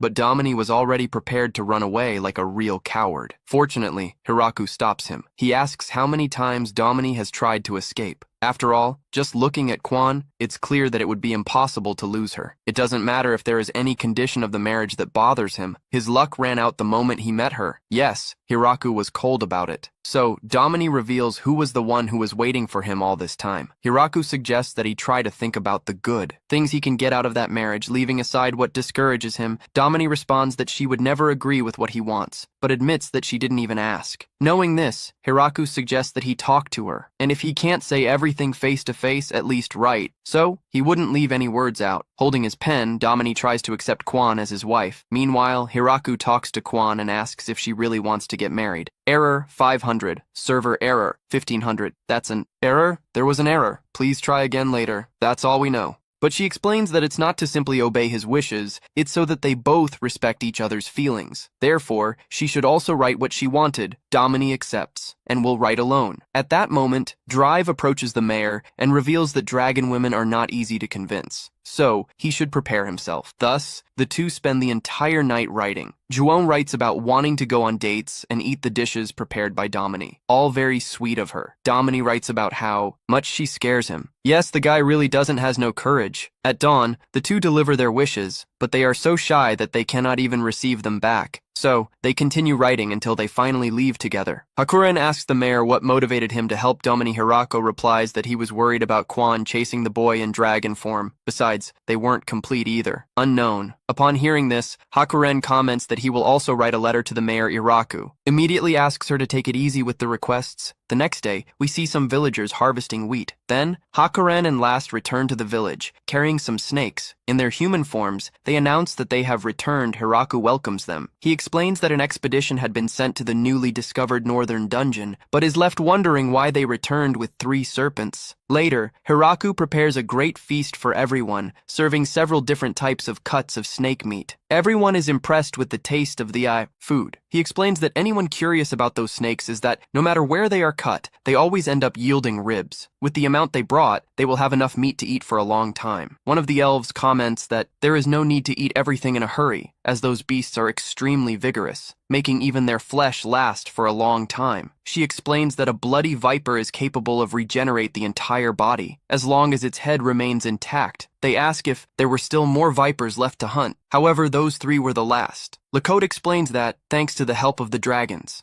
they managed to save the residents who were being threatened by the bloody vipers. Kurako then wonders if there was someone living inside the dungeon. She confirms this, saying that it was a race of giants. He takes a moment to reflect and realizes that he is living a life far stranger than anything he has ever seen on TV. While still in the hospital, Hiraku then asks if they found any rarity inside the dungeon. The helicopter responds that the giants mentioned the existence of hot water springs to the north of the dungeon. Upon hearing this, Hiraku is extremely excited, imagining that these are hot springs. He declares that they need to send an expedition immediately. The girls don't understand what the excitement is about. After all, it already exists plenty of water in the village. So, Hiraku explains that this is not just ordinary water, because hot springs are something healthy and cultural, much more than just hot water. So, a team is assembled to investigate the place. Lu is shocked to discover that Hiraku himself intends to go along. She always believed him to be a recluse who hated leaving the village. He was so excited. He even asked Isebutan to make new clothes, especially for the trip. Gramaria questions whether that wouldn't be inappropriate. After all, the mayor was personally going to the dungeon find the giants. The correct thing would be for the giants to come to them. But Hiraku starts to fill them in with several meaningless excuses just to be able to visit the hot springs. At that moment, even Valgriff himself appears. Hiraku asks what he is doing there. He replies that he had gone to pray to the statue of Hiraku, but he ended up hearing the whole conversation, and now he also wants to accompany them. Then, the progenitor uses his teleportation magic. In an instant, everyone arrives at the dungeon. At the sight of a huge pile of stone, Hiraku asks what that was. East explains that that was the dungeon entrance. Suddenly, smoke starts coming out of the dungeon, and several creatures start running towards the group. Last explains that those are the giants, but Hiraku ends up staying. Disappointed. Soon afterwards, a bloody viper appears, chasing the giants. However, before she can reach them, an earth rat suddenly appears, defeats the viper, then goes off to attack Hiraku's group. Unfortunately for the rat, he ends up being massacred in a matter of seconds, the girls in the group. Hiraku even feels a little sorry for the creature. In the next second, the ground beneath Hiraku begins to shake. Another rat tries to attack him from beneath the ground. Fortunately, his hellish wolf quickly appears to protect him. Hiraku then takes his all-powerful tool and defeats the monster, saving his wolf in the process. Afterwards, the giants thank him. To the group for saving their lives, Hiraku then asks if it was normal for land rats to appear in that region. However, the giants deny it. They explain that when the people of Hiraku saved them previously, the dungeon ended up suffering a lot of damage, and part of it collapsed. Because of this, rats started to appear. Hiraku then realizes that Lasti and Hakuren probably exaggerated their actions. Destruction. He apologizes for what happened, but the giant asks him not to do that, saying that it is not his fault. It's theirs. He asks what they intend to do now. Tia responds that they need to eliminate the Hakuren threat, and Last immediately offers to take care of it. Thus, the group ends up dividing into two. One team would be responsible for exterminating the rats in the tunnels, while the other would go to the sources. Irako asks if they really don't need his help, but the progenitor tells him to go calm, as they would be able to deal with the situation without any problems. So, Hirako's group continues. Walking through the forest, Leah comments that they are already close, because the sound of the water is becoming increasingly clear. At this moment, Idia warns that Gran Maria is exploring the upper area. When observing a tree, she is shocked to notice huge claw marks engraved on the trunk, and yet up, at an absurd height. Whatever left those marks, it must have been gigantic. Suddenly, a colossal bear appears behind them. However, as usual, Hirako defeats it in a few seconds. When Gran Maria returns, she asks what happened. Tia only responds that it was the mayor's work. Finally, they arrive at the hot springs. Murako asks what makes that water so hot, and if there is a volcano nearby, but the others deny it. Tia then explains that it happens because of the special type of stone existing in the region. Hiraku takes one of these stones and shows it to Hiraku. He asks to touch it. Hiraku imagines that the stone will be extremely hot, but when she touches it, she doesn't feel anything. Then, Tia explains that that stone has the ability to store heat and release it slowly over time. She asks what they intend to do. Now that finally found the hot springs, Hiraku asks if there is cold water nearby. Gramaria confirms that yes. Meanwhile, we see Last and Hakuren throwing fire everywhere inside the dungeon. Lu desperately asks them to stop, because the rest of the group can barely breathe. They all feel like they're going to melt in there. Shortly afterwards, they find a gigantic tunnel. Parent believes that the mice were looking for something specific, as they dug a completely straight hole. So, the group decides to split up again.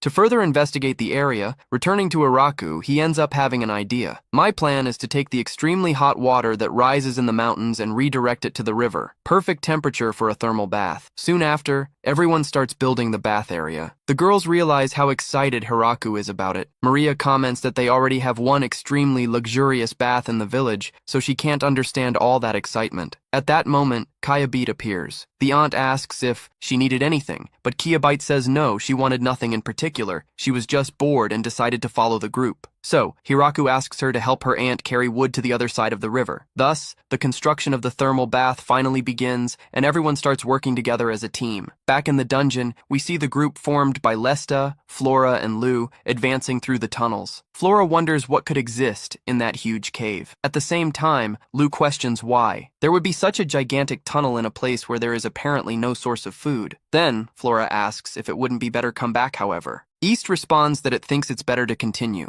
After all, they cannot return empty-handed. She declares that she intends to defeat any enemy that appears along the way. So, they continue advancing through the dark cave. After some time, Flora notices something ahead and immediately draws the attention of the others. Flora then notices a strange stone on the path. Lou comments that stone, it was probably placed there on purpose, and they notice that there is something written on it. When they look up, a huge swarm of undead suddenly appears. Without thinking twice, Lesta lets out a gigantic roar of fire against the enemies. Lou immediately asks her to stop, remembering that the forest is right above them, but it was too late. The fire starts to spread quickly, forcing everyone to run to put out the flames. After that, Lesta becomes completely depressed because of the damage he caused. Later, Hiraku finally shows everyone the thermal bath that built. He tells them to feel comfortable, explaining that he separated everything into male and female areas. The girls are extremely excited about it. Soon after, we see them all relaxing in the water's thermal. Lou comments that place is simply wonderful. All the others agree immediately. However, even in that relaxing atmosphere, Lesta remains depressed about the mistake she made in the dungeon. The scene then switches to Tia Kia Beat and Gran Maria, who are enjoying a sauna. During the conversation, they start talking about marriage. Kia Beat comments again about getting a husband. Tia asks if she still thinks about it. Beat responds that the mayor would have been the perfect husband. However, she herself admits that now it's too late for that. After all, she attacked his village in the past. Then, suddenly, she wonders if she could even claim the mayor's son. They all start laughing, since she's seriously talking about marrying a baby she's holding in her arms, then warns her to never say anything like that inside the village, or her life would really be in danger. Maria adds that perhaps they need to reinforce young Alfredo's security even further. Meanwhile, on Hiraku's side, he comments that it was really worth all the travel and work to build the hot spring,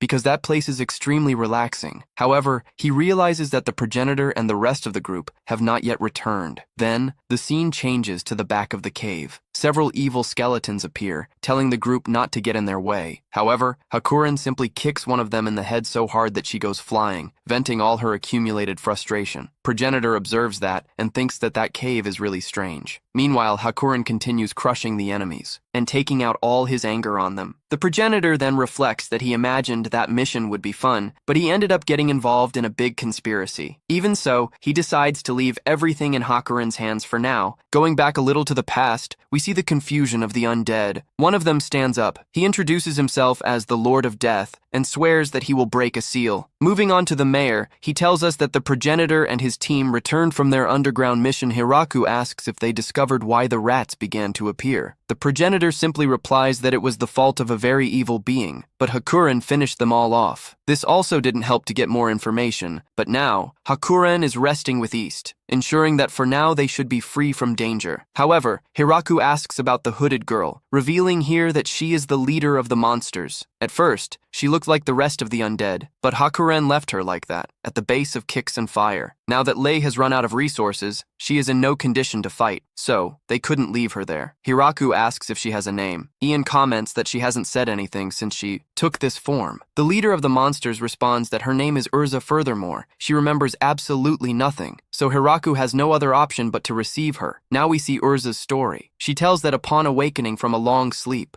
she was called the Lord of Death. She was unaware of who she was or what she was, but when she woke up, she was ordered to break the seal of this land. The skeleton just obeyed the order and began to create an army that would break the seal. It started with little earth golems that would work non-stop. For some reason, their instinct told them which direction the seal was in. That's how it got to a rock. Cursed. The skeleton was satisfied with his achievement, but something encouraged him to continue, looking for more stones. The excavation continued, with the golems working incessantly. Like the golems, they didn't speak. They communicated through signs, which slowed things down a bit. At one point, they found a cave full of skeletons, which were revived with their power. They were stronger, but they still couldn't speak. So the digging continued until he began to question whether digging holes was really the work of a leader. Nothing more to do. After a while, monsters with the ability to dig joined them. So the work continued for decades, until they finally found the stone of that dark color. Everyone celebrated for the great effort. The leader didn't know how many stones there were still left, but she was determined to find them all, until an intruder arrived at her base. Someone kicked her. When he woke up again, he had already obtained his new form. but he remembered absolutely nothing. He only saw a lady with horns and a tired man. These two people shot from the cave. When he saw Hakuren, she stuck out her tongue, mentioning that she apparently hates her. Now, our boys wonder what to do. With her, Hirako, in turn, suggests keeping her with them until she remembers something about herself. In the middle of the conversation, Ravid mentions that her name seems very familiar to him, so much so that it is very similar to that of the heroine queen Urbrasa. However, she is not completely sure. We're talking, Anne asks our protagonist for permission to bathe Urza. In the new bath, Hirako accepts without any problems. Thus, we see him next to his father, enjoying the hot springs while, relaxed, the progenitor informs that apparently the dungeon tunnels are quite important. For several reasons, in short, there are two paths, one to the Darkstone and the other to the Lord of Death. The progenitor recommends sealing both paths to avoid problems for the Giants of Death region. Although for now, I prefer to enjoy the bath. Now, we change scenes and move on to the girls. We see how they bathe the little bear. Then, Hakuren and Last enter the bath. But, when the Ursa sees the albino, sticks out her tongue and runs away. After all this, the boys sit down to talk. Beat says goodbye, mentioning that he must return to the Garlet Kingdom to continue with his work. Priestess, duties. Well, she will be missing for a while, but our protagonist has not interrupted his activities. Now, he has decided to go and see the Darkstone mentioned by the progenitor. Standing before from the large rock, he notices something ash around him. The progenitor explains that they are the remains of the monsters that the dragons defeated. But suddenly, Hirako sees a black mist on the ground. He becomes alert. However, the others don't even move, realizing that they can't see her. Concerned about everyone's safety, he decides to get closer and cut through the dark fog. This confuses the rest. Then, Hirako explains what he just saw. A dark thread extended from the stone and looked for something around. Since burying the stone doesn't solve the problem, Hakuren prepares to destroy it, but Lasta stops her, commenting that he already tried to do that and nothing happened. So if she did it, she could destroy everything except the stone. Hirako asks the progenitor if he can carve the stone, although he doubts it will work, since no dragon has managed to break it. So, the mayor tries, counting on the power of God. Maybe he could keep hidden what this stone seals. So, turns her into a statue. Unexpectedly, this seems to work, as the progenitor bows before him. However, lest anyone move her, she must be buried. But the progenitor refuses to, for such a beautiful stone to be hidden from the world. Therefore, it was not buried. They made the progenitor create statues of demons, which would cover lives if anyone approached. These they are also on the surface. Once this is done, the progenitor comments to Hirako that there must still be another stone, and asks him to also take charge of sculpting the stone. Meanwhile, he will go into the water's hot springs and leaves Lasta in charge. But just at that moment, Hakuren had flown away. While the parent asks the rest of the girls for help, the mayor asks Last if anything happened. She apologizes for being so useless, since because of her, the forest burned down. Hirako reassures her, saying that this is over and that all that remains is to cultivate the land. He also apologizes for sending her to such a dangerous place, but Last asks him not to do that, since what she wants is to be useful. In the end, because of her, the dungeon collapsed and he had to answer for them. Here Hirako, with all the firmness he has, points out who has no problem with a leader speaking for his people. But from Last's perspective, someone so important can't bow down so easily, adding that Hakuren is more affected than her Ao. Understanding this, Hirako goes to see Hakuren and apologizes for giving him so much trouble, but she asks him to forget it. For, as she must say, when things go well and bad. Seeing that it comes to this, Hirako praises Hakuren, but she demands more. Then we see Hirako stroking her head. The boys find another rock similar to the previous one. Not satisfied with this, Great Maria appears, warning about the discovery of a new tunnel. The boys get closer, but see that it is a passage with no way out. Intrigued to know what lies ahead, they decide to excavate the tunnel manually. Although they end up exhausted, the parent informs that in the end, they found 2 more stones in addition to the main. This gives Hirako an idea. From the locations in which they were found, he thinks that perhaps they are connected and there are 7 in total. The progenitor agrees, then suggesting that they dig in above, in other places. Upon hearing this, the girls are worried, but end up accepting the job. So, we see how they dig and drill the hole. On the way, they encounter fearsome creatures, insects that would horrify anyone who saw them. Such extreme work left the girls mentally and physically exhausted. So one night, when they returned to eat some rather suspicious soup, Leia approached, offering help. But of course, he ended up regretting it when he ended up breaking rocks all day. Seeing that everyone was exhausted, Hirako took reinforcements. Their secret weapons. That's right. the village's epaulets, which with a light blow destroyed the entire area. Seeing that no one else could help them, the girls decided to eliminate the limits of their powers. They released a murderous aura, but then, finally, after a lot of effort, they managed to find all the dark stones. Back to the hot springs, the father recognizes that the mission was quite difficult, because he even felt goosebumps run down his spine. While the girls enjoyed a good bath, the father asks Hirako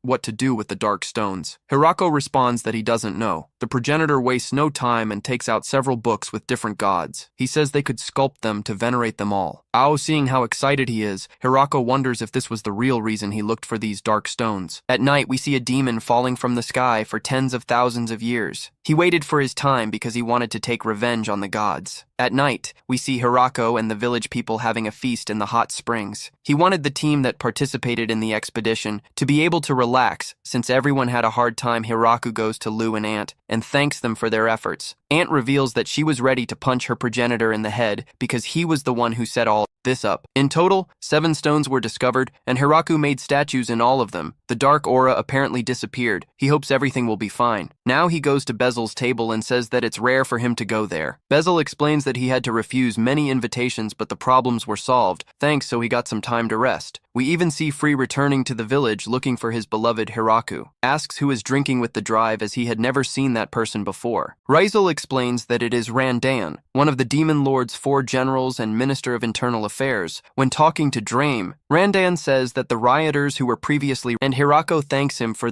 his efforts. The parent explains that he worked until exhaustion, but that the hot springs made him feel better again. He comments that things are quite hectic around there. Hirako responds that everyone had free time, so he decided to have a celebration. Then the parent says he would like to say something to Hirako. He points to adopt it since no one in the village seemed to know where it came from. He had come. The progenitor comments that it is a very strange feline. Changing scenes, we see the archdemon who was defeated a long time ago in a battle against the gods and remained sealed on Earth for countless years. He was on the verge of disappearing, but he had already made his preparations in advance. The day of his return would be the last day of the gods. However, someone ended his plans by spreading images of the god of creation among people, making the sacred power extremely strong. As a result, the crack he had created to spread his influence disappeared. Even so, he believed that the destruction of just one of the 7 seals would not change much, but soon after all the other 6 seals were also undone, so he lost completely his strength, transforming into a simple cat. Without any of his powers in the face of this situation, he decided to surrender. The goddess of agriculture asks what they should do. The god of creation explains that the statues that Hirako sculpted grant divine punishment, and through them the archdemon was led to salvation. Now having been reborn, he will live out the rest of his days in his new form. The goddess of agriculture asks if Hirako has not become an agent of the divine, but the god of creation explains that he does not want such a position, and that it is therefore better to let him enjoy his life however he wants. But the goddess of agriculture reminds him that all this happened because of his mistake that carelessly sent him to the forest of death. The god of creation tries to defending himself by saying that thanks to this decision, Hirako accomplished great things, then asks if he can be spared his punishment of sitting for 300 years. The goddess of agriculture ends up agreeing. She thinks that Hirako is just an ordinary human, but that he is still saving even the gods themselves. Yet she remains angry with him for a reason. The statue that represents his image was carved like that of a man. Sometime later, the little bear is bothering the N, asking them to go play while Hakuren watches her angrily. She warns the bear that she has plenty of time free and that they could play together, but the little one refuses when she sees that Urza doesn't want to be with her. Hakuren leaves, irritated. Watching how Urza has fun with the maids and doesn't want to spend time with her, the scene changes, and we see that Urza is enjoying life a lot. Despite having no memory, she is a very happy girl and quickly adapted to that place. Now we see Urza talking to Last and asking her to transform. Last does it to please her, but Hakuren watches everything with envy when he realizes that Urza liked Last's transformation. She also transforms but ends up being completely ignored on the other side. Hirako asks one of the maids if she saw Hakuren, since the children in the reading and writing are waiting for her. With everything, the maid tells her that they will have to study alone because Hakuren has gone to sleep. Hirako understands that poor Haku still hasn't managed to get along with Urza, but the maids comment that it is actually Urza who thinks that they still don't get along after the beating that was recorded in her DNA. What else could she expect? Hirako starts to think of something way of bringing them together, until one day he realizes that the little bear is trying to make small earth golems. When he gets closer, he sees that it's not working and decides to help her by bringing clay, but that doesn't work either. Suddenly, Haku starts making gestures to get Hirako's attention and offers himself to help after a little mime game just to explain that she had an idea. She shows the bear one of her scales after crushing it and mixing it with the earth to make it more resistant, finally managed to make the little bear golem stand up excitedly. Urza thanks her, and from that moment on, the two start to get along well. Now we see that little golem is extremely strong. Yurush asks Hirako what exactly that is. Hirako reveals that it is a small golem that they made together using dragon scales. Yurush is surprised because the dragon scales dragons are one of the most valuable materials that exist as they increase the power of all types of magic. However, to work them, you would normally need a magical furnace the size of a home. Draco says that Hakurin simply crushed the scales with his bare hands and explains that they fall off all the time. When he is in dragon form, they actually even have a storehouse full of scales. The wizard comments that if all these scales reached the market at once, the whole world would go into chaos, so the best thing would be to keep them and find a suitable way to get rid of them. But for now, the most important thing is to enjoy that moving scene. Sometime later, a human launchers. Hiraku explains that it is a catapult and asks what they intend to use it for. They respond that it doesn't have a specific objective, they just thought it could be used to launch heavy things. After thinking a little, Hiraku comments that if they made it bigger, it could be used as a weapon. The elves love the idea and say that if he ever plans an invasion, they will make several of them. But Hirako responds that he does not intend to do that. The story then explains that as long as the mountain elves arrived at the village, many new tools were developed. They start to wonder what to do with the catapult, and Hirako responds that they can use it for anything except violence and launch villagers. Later in the elves' workshop, Hirako asks that make something useful for cooking like lids for pans with a lid. It would be possible to cook much better. The girls understand that he wants something capable of keeping the heat inside the pan, and they immediately start working after several tests and errors. They conclude that they need something resistant. After some time, Hirako goes to inspect the project and realizes that they created a pan of pressure, but as they didn't leave any outlet to release the pressure, the pan has a small. So the group of elves from the mountain doesn't give up. If they can't create a good pressure cooker, then they will make a massage chair like guinea pigs choose Ant and N, who apparently have the most painful shoulders. However, when Hirako realizes that the machine has too much power, he asks them to test it first on a pumpkin, which is a good thing. He suggested this because otherwise both would have been executed by the chair. The problem was that it was limiting the force during the tests. After adjusting it correctly, Anne decided to try it and commented that it would be better if it was also possible to adjust the position. With the massage chair being a success, Hiraku asks them to make springs to be used in beds. But as the girls make springs that are exaggeratedly large and resistant, he suggests using them in large vehicles like carriages. However, the village does not have carriages, so the girls head off along east to buy one from Michael. After they get one and return install quickly, the suspension, unfortunately, was not resistant enough. But the girls did not give up, and after a lot of work, they ended up creating a true all-terrain vehicle. Now they were about to test its resistance, but upon seeing the type of test they intended to carry out, Hirako refused to be the guinea pig. Damn, if this suspension passes this test, I'll buy one for myself with the track. Once prepared, the test begins and the carriage is thrown into the air. The detail is that when it touches the ground, the springs work, but not as expected. Hirako asks how the hell it's jumping like that, and Hirako confesses that they used dragon scale powder to reinforce the springs after they finally managed to land, and comments that there is still work to be done because the vehicle could have flown much higher. Hirako quickly clarifies that this was not the objective. After a long process of trial and error, they ended up replacing it. The coil springs for leaf springs, these worked very well even on the cargo carts, and as the mountain elves are extremely stubborn, after a lot of effort finally managed to create the much desired pressure cooker. Sometime later, the village decided to organize an autumn festival, but the girls couldn't agree on the topic. No matter how much they argued, suggestions began to pour in from all sides at once. Hiraku watched the chaos for a moment before deciding that this method was going nowhere. So he picked up the raffle box and told everyone to write their entries, ideas, and put them in there, exactly as they had done before. However, he made an exception. No martial arts competitions, because everyone knew perfectly well how that had happened. Finished last time. When all the suggestions were in the box, Hiraku took out the first one, and it ended up being a sliding competition. He had no idea what that was, so Florencio explained that it was a traditional festival in the Buldan region where competitors ran down the hill. Draco thought it looked quite peaceful and safe enough, but Florencio quickly corrected, in the Buddha region, in fact, it was one of the most dangerous sports that existed, mainly because the competitors there were huge, and colliding with each other during the descent was considered a part. Completely normal in the game, Hirako decided to put his hand in the box again and try his luck once again. Then, he took out another piece of paper, but it ended up being, once again, the sliding competition. There was rarely any way to avoid it. They accepted the outcome and began to prepare a version of the event that would not end in disaster. One firm rule was at the center of it all. Collide deliberately with other participants would not be allowed under any circumstances. With the rules already established, they began to build the event venue. The immediate problem was that there were no hills nowhere near the village. So they solved this by digging a huge hole in the ground and using all the earth removed to build a hill from scratch. They impacted and shaped the land until turn it into a suitable slope. After that, they built a complete slide track that stretched from the top of the hill to the hole at the bottom. All the construction took several days, but they finished it to the end. When it was finally finished, even Florin looked at it and admitted that it was much better than he expected. That said,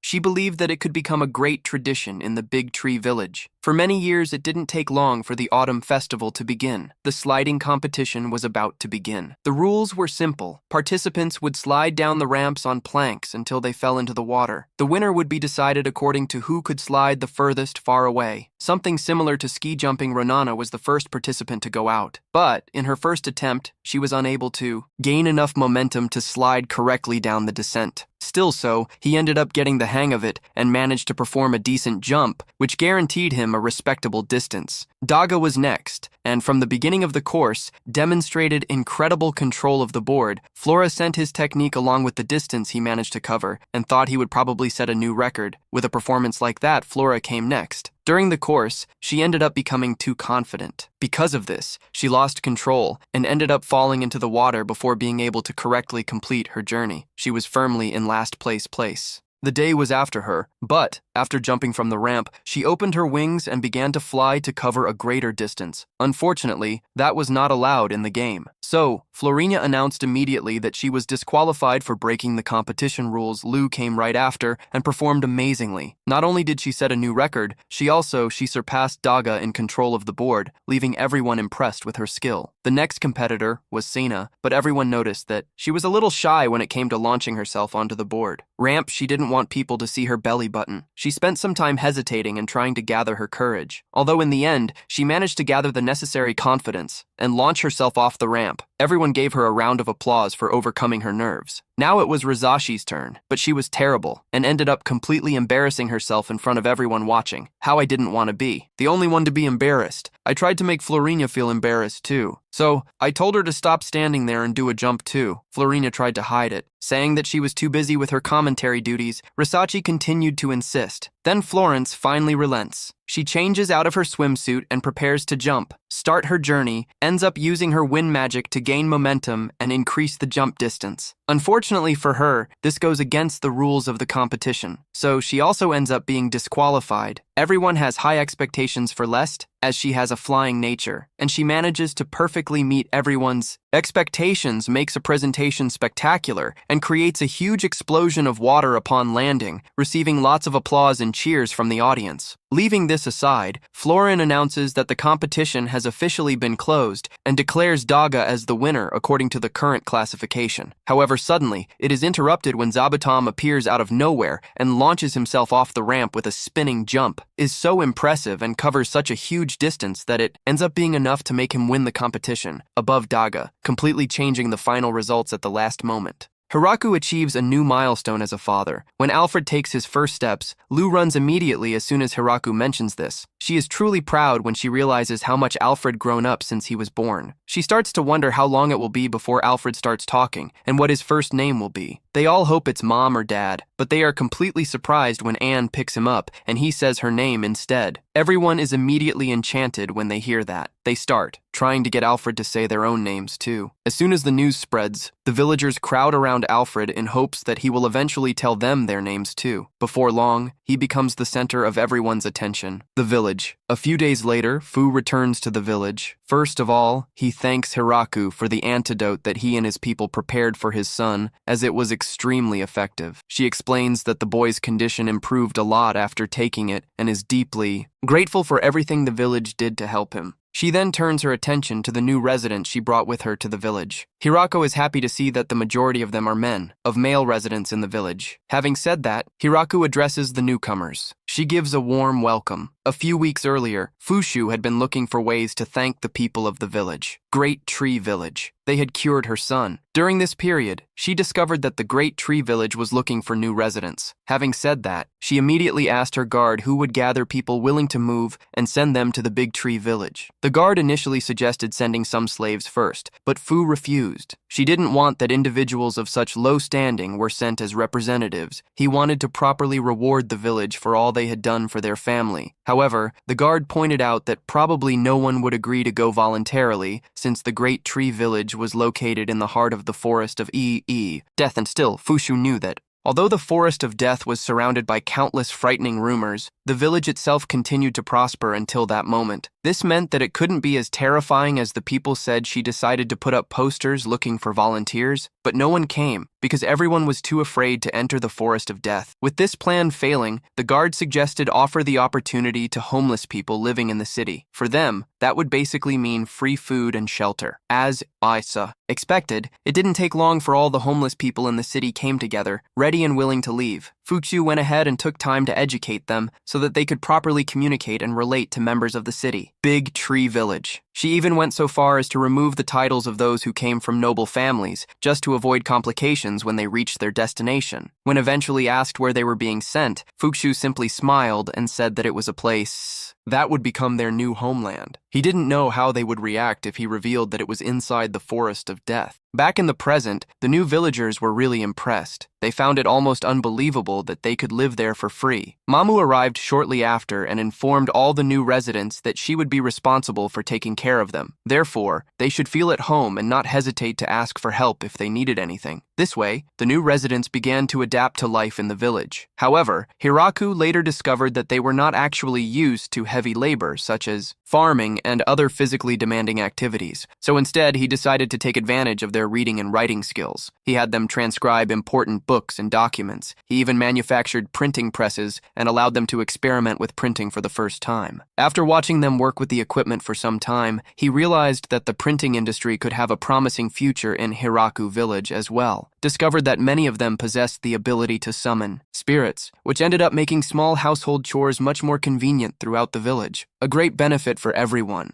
Hirako organized a small banquet to celebrate and properly welcome the new residents. However, during the process, he discovered that they were afraid of Leah and the other elves, that the elves were man-eaters. Leah quickly clarified the situation and explained that it was nothing more than a myth. She added that they were probably confusing the elves with a race they considered inferior to their own. Then, to demonstrate how capable the elves were, they displayed their incredible speed. Unfortunately, this demonstration only made the new residents left even more scared than before. Leaving that aside, everyone spent the rest of the night getting to know the new residents better, while enjoying the feast together. What he knew was that a small castle floated far above the village. Inside this mysterious castle, a strange figure watched his every movement from above, with a slight mocking smile stamped on the face. Now that Belle is free, she goes up to check on the castle, but she gets irritated with the crystal when she sees the terrible state the Sol Castle is in. She goes to the crystal, calling it of Go. He responds, very embarrassed, that he did the best he could, but Belle doesn't believe it at all. At that moment, Gurira tells us that Belle and Go are apparently a type of life form artificial called Mercurians. As Belle analyzed the castle's records, he noticed that the fuel reserve was extremely low even, though it should last at least 1,000 years. She asks what happened. Go remembers the human king who built the castle and locked him there to take care of the sword. It turns out that this king sold the castle to the nobles.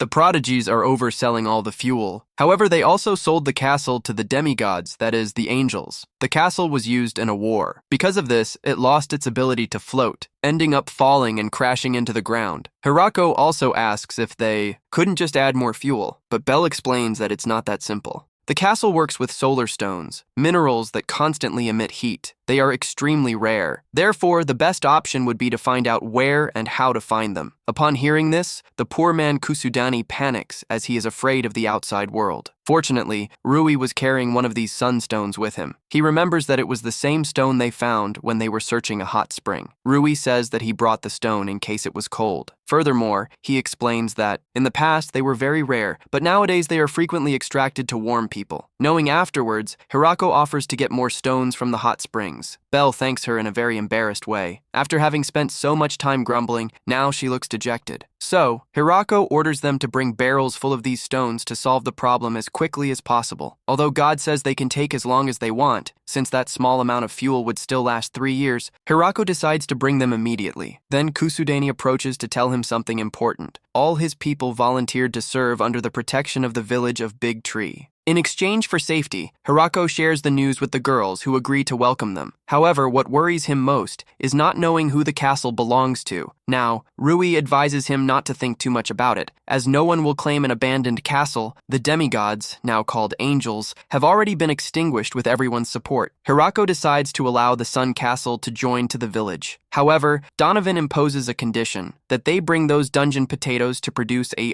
new type of alcohol. Then Hirako gives Kusudem authorization to begin the integration process. The Castle of the Sun would henceforth be called Village Number 4, although Hirako doesn't mind if they keep the original name. That said, Kusudem has everyone praise and swear loyalty to the great Hirako. With the official ceremony completed, they began to dedicate themselves to renovating the castle. It was then that the elves were called. They studied the place and discovered several ancient artifacts, including something that looked like a bomb. After that, they turned their attention to agriculture, something our protagonist accomplished. Using her magical tool, seeing Hirako create a huge field in such a short time, Belle is completely surprised. She asks what kind of magic he used. Hirako replies that it wasn't magic, as he only used his hoe. At that moment, Mamu asks what they should plant in that land. Hirako responds that it should be something that grows quickly. In light of this, Mamu suggests turnips and cherry tomato. So Hirako immediately begins work plowing all the land. Belle, confused by all this, asks what exactly he is doing. Mamu explains that while Hirako concentrates like that, he can grow vegetables without using seeds. Hearing this, Belle is impressed, because something like that simply didn't exist in her time. After that, they were to the kitchen to try the crops that used to exist in the castle. It was then that they discovered the boiled dungeon potatoes. Hirako tries them without any problems, but notices that they are sticky. They leave a gritty sensation in the mouth and still have a bitter taste. Still, he doesn't worry about it, and starts mixing them with ingredients from the village, creates a kind of potato curry. While Kusudai enjoyed the new dish, Anna informs Hirako that they themselves will be responsible for testing new recipes for a while, something for which Hirako is very grateful. It is also explained to us that dungeon potatoes grow very well in the dark, but now they intend to try growing them under sunlight. Leaving food aside, the group meets with Belle to show the reserves of sunstones they had. Seeing so many barrels full of that mineral, Belle is shocked and states that with such a quantity, they could have destroyed entire kingdoms and ruled the world. However, Go responds that this would not be possible, as the noble prodigies they sold all the castle's weapons at that time. Belle then asks if the castle really participated in the war. Go answers yes, but that at that time they decided to increase the shields to the maximum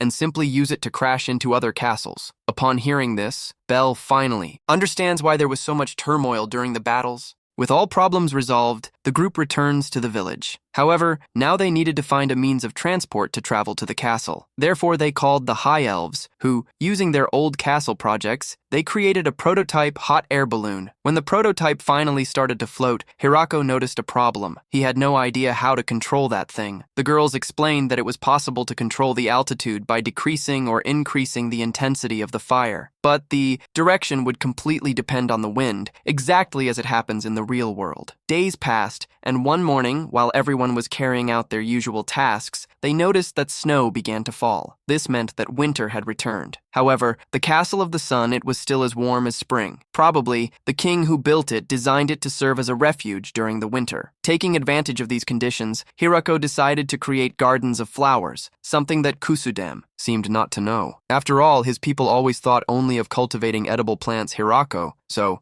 He explains that there are also gardens designed for fruit production. At the moment, however, he was only focused on fast-growing crops. But he considers the idea of planting trees. Fruit trees. Kusudem remembers why he came and takes him to see certain plants. The scene explains that these plants were only 3 days old since planting, but they grew very quickly. Kusudem comments that those were the vines of dungeon potatoes. However, when they remove them from the ground, they do not find even a single potato. This is because these potatoes are not suitable for sunlight. The leaves and vines grow too quickly and end up consuming all the nutrients that should go to the potatoes. Furthermore, they are not even useful for decoration, as they would be necessary to constantly unwind the vines. Otherwise, the entire castle would end up covered in them. Fortunately, both the castle's construction and food production were going well, very well. However, they also needed to ensure the well-being of the other villages affected by the winter. Meanwhile, Donovan was unable to remove the stone taste from the potatoes, any refreshing sensation.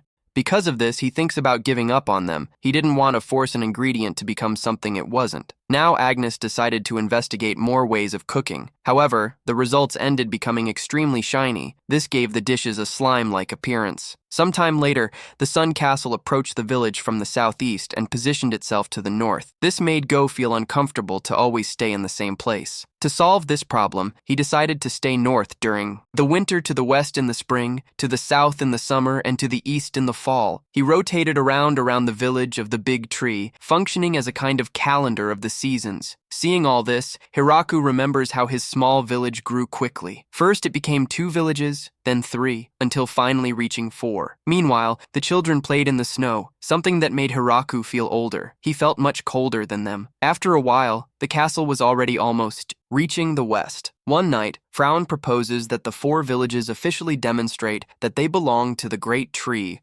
His idea was to build a giant statue of Hirako in every village, put portraits of him in every house, have someone recite a poem every night in his honor. It was then that began to discuss what they should call him. The girls began to suggest increasingly exaggerated titles. Among them, the shortest of all appeared Great High Prefect of all prefects and Emperor. Yes, a very short name. They also suggested requesting a title of nobility for him. However, Hirako asked them not to do that. He doesn't like the idea and believes it is not correct, putting someone above others. For him, a village must remain united and equal. While explaining this, Hirako had an idea to create the village's official symbol. The girls were fascinated to see him, but he recommended that they first consult the leaders of all the villages. In another scene, winter finally ends and sunny days return. With that, the activities return to normal, and Zabutom's family ends their period of hibernation. In one afternoon, to celebrate the union of all the villages, they organize a large banquet. During the celebration, Hiraku takes the opportunity to present the flag of the villages and explain the meaning of that symbol. According to him, the flag represents equality between everyone, demonstrates that no one should submit to another person. At the end of his speech, Hiraku declares that it was the flag of a village made for everyone. After that, the celebration begins officially. People enjoy the food and alcohol while chatting happily. Galgardo and Chrome were chatting quietly when Galgardo mentions having heard rumors that they had requested a title for Mayor. Chrome confirms the information, but adds that Hirako immediately refused. Galgardo comments that this was expected, as no title would be enough to represent everything that Hirako had achieved. As the last show of the night, the Castle of the Sun and the High Elves launch fireworks that light up the entire sky. Hirako and Lou watch the show while they talk, but soon the others approach to make the last toast of the season. But anyway, if you've made it this far and want to see the next part,